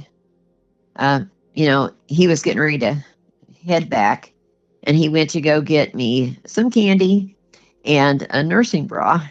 And he was walking out of Westlake Mall or something like that. I can't remember what it is now in Wichita. And a guy said, "Hey," he turned around and say something. The guy had a knife. He made him go get in his car. And he was saying, "Please don't kill me. My wife just had our daughter, and she's premature. And, I'm like the only thing holding this woman together with everything she's been through. God, don't do that to her. Don't do this to me." And the guy, took the money, threw his wallet back, and took the sack with my nursing bra and candy. "Why would you take that?" And said, "Get out. You've got worse problems than me." And so he got out. And when he came back to the hospital, I just took one look at him and said, "My God, what happened?" And he said, "I got robbed." And he just fell down by the bed. He said, "I can't do this. I can't do it." He said, "I saw something that shouldn't exist. It almost killed us. It killed King. It ripped my dog to pieces.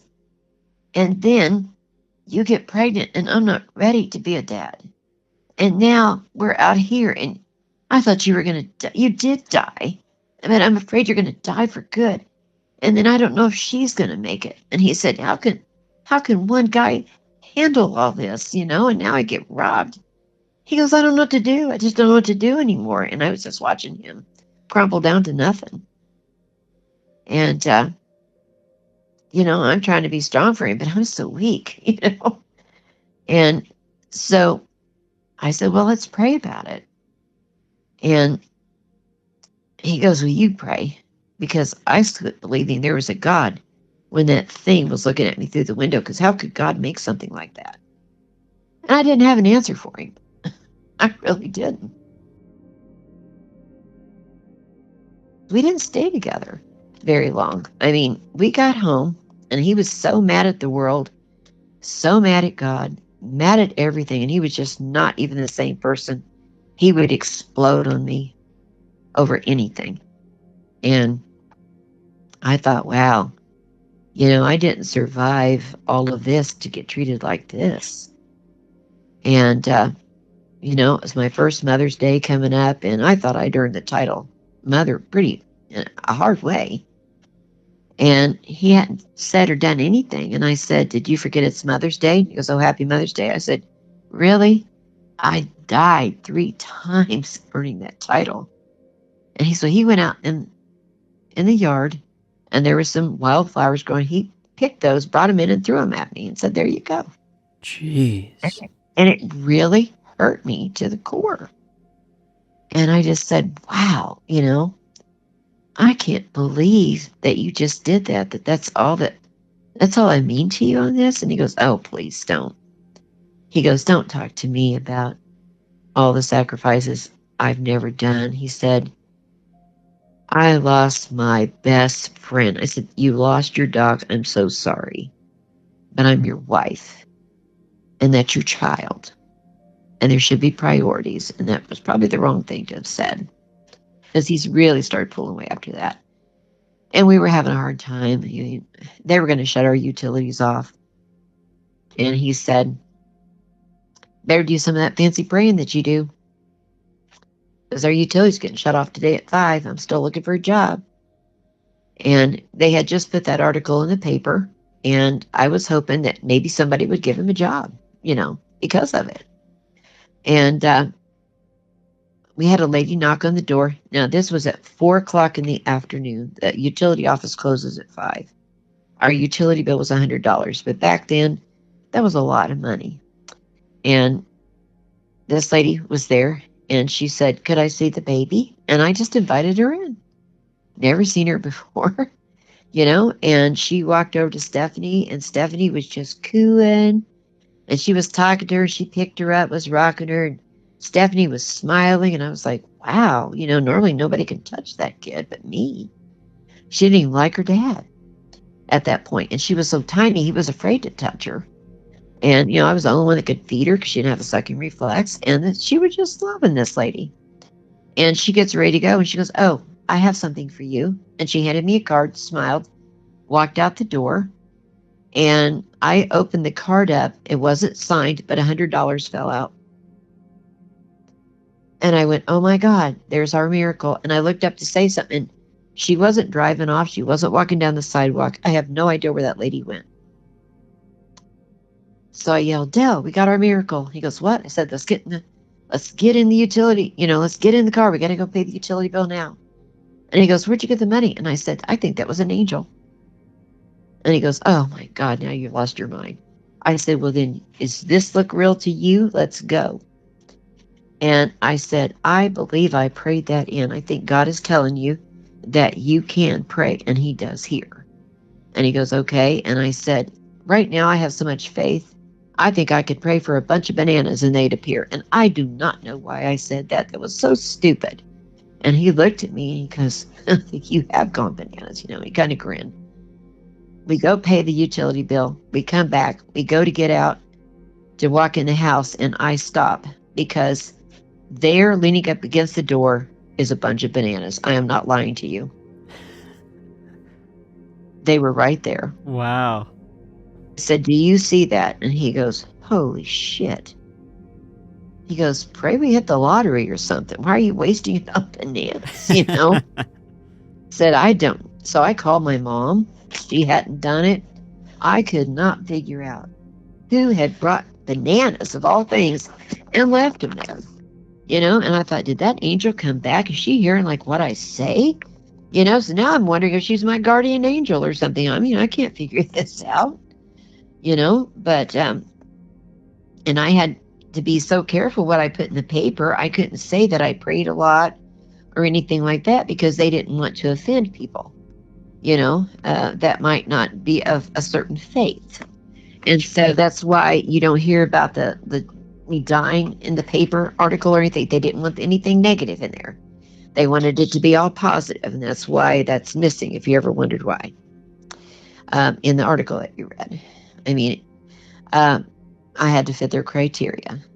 It wasn't till 2 weeks later, an old lady that lived next to us that we never even really visited. I mean, you just said hi and went on.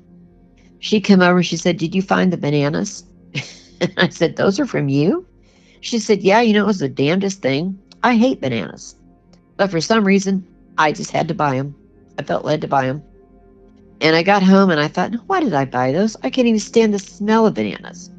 And she thought, "You know what? I'm going to give them to those nice kids next door." And she said, "I just came over and put them by your door." And that's how I got the bananas. Man, Isn't that cool? that is such a cool story, Joe.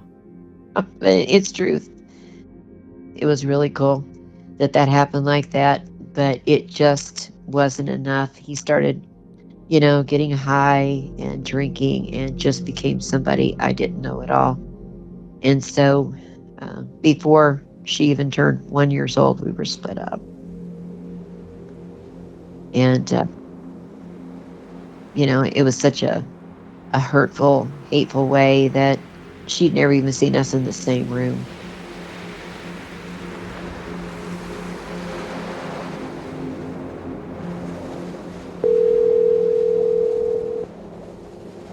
Like, Hey, Joe, can you hear me? I certainly can. Okay, cool. I'm trying to make sure I can hear myself here. Okay, there we go. Okay, Alec, I'm going to introduce you to my daughter, Stephanie. Hi, Stephanie. Can she hear me? Yes, you're on speaker. Hi, Alec. Hi, Stephanie. How are you doing? Great. How are you? Good, thanks. I'm glad you guys are night owls just like me. We are. Can you tell me who you are? My name is Stephanie, and I'm Joe's daughter. I'm 44 years old, and I live in Altoona, Kansas.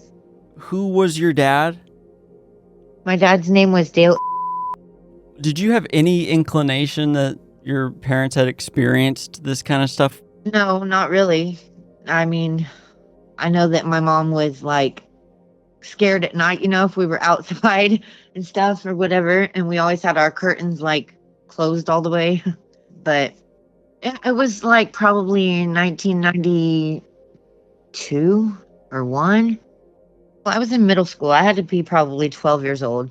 And I was visiting him for summertime because they were divorced. And of course, my dad, he had a drug problem and alcohol problem later in his life. And so he had been out partying or whatever and came home, and I was watching that werewolf movie, Silver Bullet. And it just kind of sent him on a rant. Scared him. Come around, bust up my pops, I'm gonna bust up your ass, you sons of bitches. I hope you're in there. I hope you're in there, because I'm gonna blow your ass.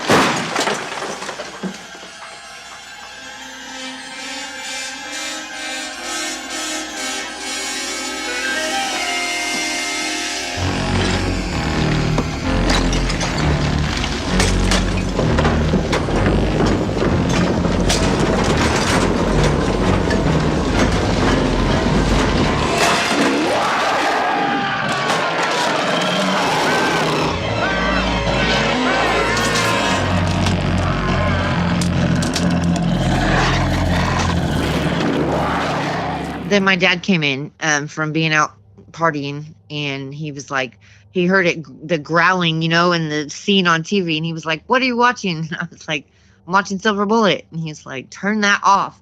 I said, "Why? It's just a movie." And he was like, "Werewolves are real. Ask your mother." And what did you think when he said that? Well, I thought he was pretty messed up. But then I was kind of thinking about it because he acted like scared, and I couldn't understand why he was mad at me for just watching a scary movie, And then so I came home and I asked my mom, I was like, "Why did my dad tell me that to ask you if werewolves are real?" And she was like, "What?" So. And then so Joe then explains to you her whole story? Yes. Okay. Ever since she's told me her whole story. Like, I've heard her tell the story 1,000 times, and it's always the same, like it's very detailed, and it like never changes. Well, she said it started when she was in nursing school, and she would stay up late at night and study in her parents' kitchen, which was like windows all the way around it. And I've seen that house before, so I know the house she's talking about. And she said that she would just get this feeling, and then she would hear this growling, at the windows. It would move from one side, all the way around to from behind her to the windows in front of her. And she just knew, like, instinctively or whatever, not to look up at it or whatever. So she had started dating my dad, and this happened more than one time, like this thing was like hunting her or whatever. And so she told my dad about it, and he was like, well, just come on over to my house tonight, we'll just see what's going on or whatever. And so she could study and, rest or whatever. And he was like, I got a big dog, like ain't nothing gonna mess with you, because he had my dad loved big dogs. My dad's passed away now, but he loved like huskies and stuff, like big dogs. And he had a real big mean dog, or I'm not sure what kind of dog he had, but anyways, it was getting late into the night, and she's studying, and he said, I'm gonna go get something to drink. You want something to drink? Like nothing's happening or whatever. And she was like, yeah, just give me some juice or something. And so she can kind of see into his kitchen. She can't see the window in his kitchen or nothing, but she said that he was just like leaned over in the fridge for like a while, and she was like, what are you doing? And his voice was like really high, like a girl, and he was like, Joyce. And she's like, what? And he was like, come here. And when she got to the doorway, she could hear the growl, so she knew that it had followed her to his house. And so that's the most of the detail I know about that. I remember saying that he grabbed her, and they was running out the room, and I think that he looked back or whatever and saw it, and they ran into the bathroom where there's like no windows, and he was so scared he was sitting there praying, and it was like beating on the wall outside the bathroom, on the outside of the house, tearing it up and stuff, hitting it so hard that like the shampoo bottles was falling off the shelves in the shower and stuff. And his dog was going off, and then all of a sudden, of course, the dog yelps, and then it killed the dog. So my dad lost his dog that night, and a little bit of his mind, really. He was never the same after that. Like, I never got to know my dad before that happened, so something changed in him that night. But yeah, that's the main parts that I remember. Anyway. I didn't tell you about the part in my bedroom before that where it was looking at my windows and stuff, because I didn't want to scare you. You were 12. Yeah. So I just told you about, the kitchen and all that. But yeah, Alec knows the part before that. Kind of scary, wasn't it, Alec? Yeah, absolutely. And so what were you thinking in that moment, Stephanie, when she told you that? I was just scared to death. Like, I was thinking monsters are real, like if your mom is telling you this, or at least I believe my mom when she tells me things. I mean, maybe not all kids do, but, and just the seriousness in my dad's face, and then the seriousness in my mom's face. And then she, like, it's crazy that she talks about this now, because like she even swore like the vow of silence, like to me and my brother, basically, because she was like, maybe if we tell people, it will come back, like, so she had never told anybody until my dad said to ask her. And so we never talked about it. Like, it was not a thing to talk about. As she's gotten older and she's found your program or whatever and heard more stories like her own, she's started telling people about it, Yeah, and I'm sorry to hear about your dad passing. Thank you. If you have both of your parents telling you something really did happen to them, it's, it kind of makes you believe your parents. You don't think, oh, they're crazy. You just believe what they tell you. And so it was scary. I've had like a fear of it like my whole life. So yeah, have you ever seen anything? I have not seen anything, but crazy enough as it is, the other night I was sitting in my room and I had my window open, and all of a sudden I just heard like this creepy howl, like I don't know how far away it was, but it was closer than I wanted it to be, but it wasn't like right outside my window.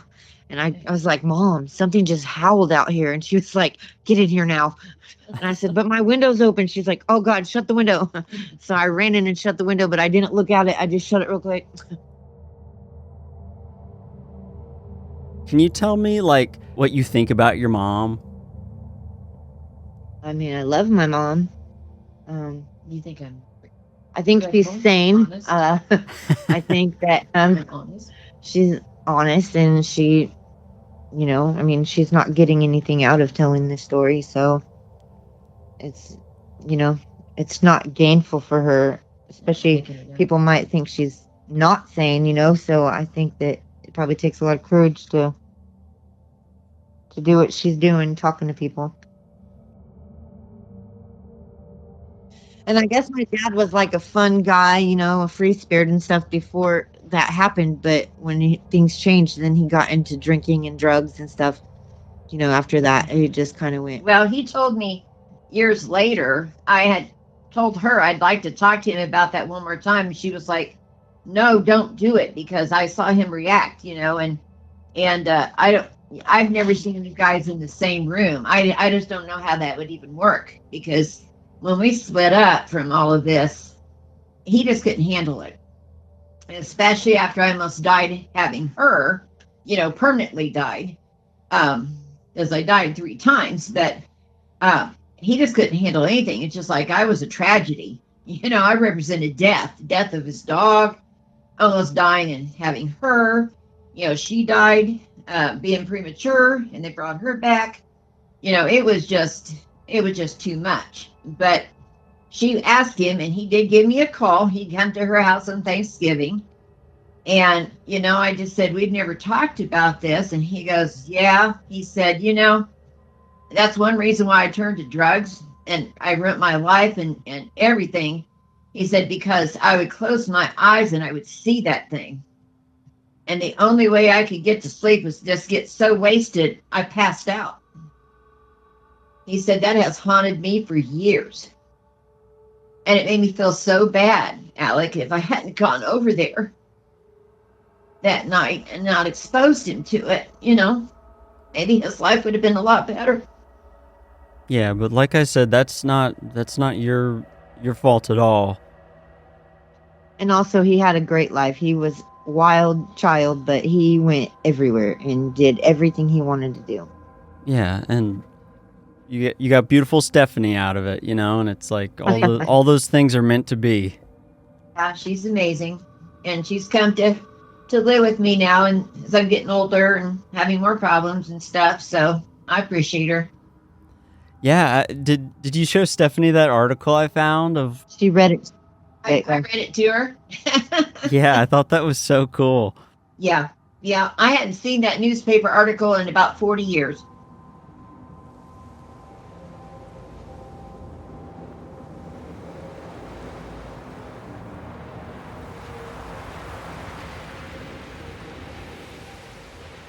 You know, and so when he said that to, you know, her about, it was a scene in The Silver Bullet. I don't know if you ever seen the movie. Yeah. It was a scene where this guy that's abusive to his daughter, sexually abusing her and stuff, and this werewolf is out in this old building he has where he has pots and pottery and different things, and it's under the floorboards. Do you remember that scene? Yeah, it's like in a greenhouse in his backyard. Yeah, right. And as he goes in, it's under the floorboards, and it makes this roar as it comes up through the floor and grabs it. And that was the exact moment he walked through the door. He hears the wood splintering. Now think about that. He hears the wood splintering from the floor, just like he heard the wood splintering from the side of his house with the roar. And it triggered him. Man. Yeah.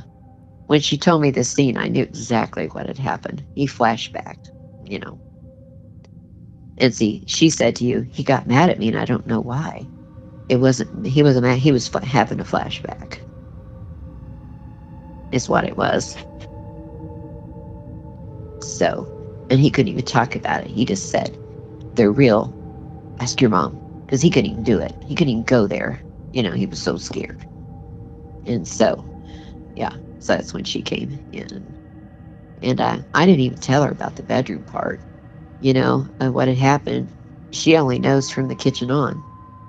Because I was afraid that would completely terrify her where she'd never sleep in her room again, And here she was 12 when this happened. So she was shocked that we'd even kept a vow to each other about something, And then later on, I hadn't seen him for absolutely years. I didn't know that he was wasting away because of meth and different things. When I had found that out and then I wanted to talk to him about this, she was like, no. I knew he was getting, weaker, and I wanted just to run by his memory one more time on it of, make sure I was remembering it right. And I had remembered it, and he did. He talked to me about it, but that's when he told me, even now, if I don't just get totally wasted, I see that face. And it had tormented him all those years. Oh, it was awful. What was it like seeing him after all that time? It was kind of interesting. I reacted kind of in fear. Not fear of him, but it just brought back the Dogman feelings. It brought back being life flighted out. It it brought back the near-death experiences. It just all kind of come flooding in. And then when I realized, he's dying, then I just had compassion and forgiveness just flow through me. And I called him every day for about 5 days when he was on his deathbed. And we just talked through everything. And, I apologized for going over there that night. And he said, I should have never blamed you for King. And he said, that's kind of silly. I've held a grudge. He said, I guess it's just the way that he died because he was my buddy. He said, you don't get to see your buddy ripped apart like that. He said that was so wrong. And I said, I know, and I'm so sorry. I was crying. And he said, you're going to have to tell my daughter that I'm going to have to break my promise. I told her, your old dad, I'll beat this too. He said, I'm not going to beat it. And I said, I know. And he said, tell her I tried. And I said, I will. And I said, you don't think you're going to get out at all? And he goes, no. I said, well, if you do, you can come here and I'll take care of you. And he goes, are you serious? And I go, yeah. And he goes, that is so sweet of you. He said, you're such an angel. And I couldn't believe he said that. That was so, I started crying. I felt like he forgave me for everything.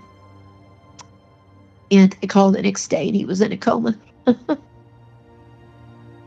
And he died the next day after that. But it's kind of cool how we went full circle, Yeah. Oh gosh, I'm so sorry to hear that he passed, but I'm glad that y'all had those moments of closure. Yeah, Stephanie was in shock, She was in shock. She said, that is so cool. In shock that y'all were just interacting and... Yeah, because, we had never interacted. I mean, he would just say, I don't want to talk about your mom. And she would always go, man, what happened? Why are you guys... And I said, I just represent such bad memories. What'd you do to him? I said, nothing intentional. I didn't go out on your dad or anything like that. My God, don't think that. I said, life happened. Life happened.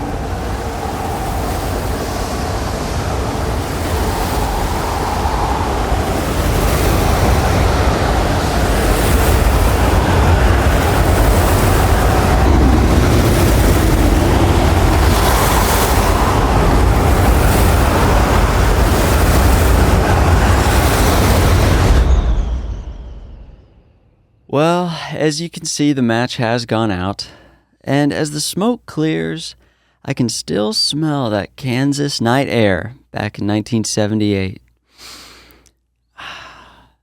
You know what I think I'm going to do tonight? I think I'm going to pop some popcorn and rent Silver Bullet and watch that. Good old 1985 movie starring the great Gary Busey. But before I do that, I wanted to say that I hope you enjoyed that Dogman encounter and near-death experience as much as I did. And if you did enjoy it, do me a favor, text a link of this episode to someone who you think might enjoy it. Maybe your mom is a nurse too, like mine. Send it to her. Spreading this show by word of mouth really helps us out. So I appreciate any time you share this show with someone you know. Another great way to support Matchbook Flashback is to give us a 5-star rating on Spotify, Apple, wherever you listen. It just takes one click and it really helps this show grow. And if you're on YouTube, go ahead and subscribe. And last but not least, I wanted to dedicate this episode to Dale. Thank you so much for being here, and I hope you come back next week because I have another match to light.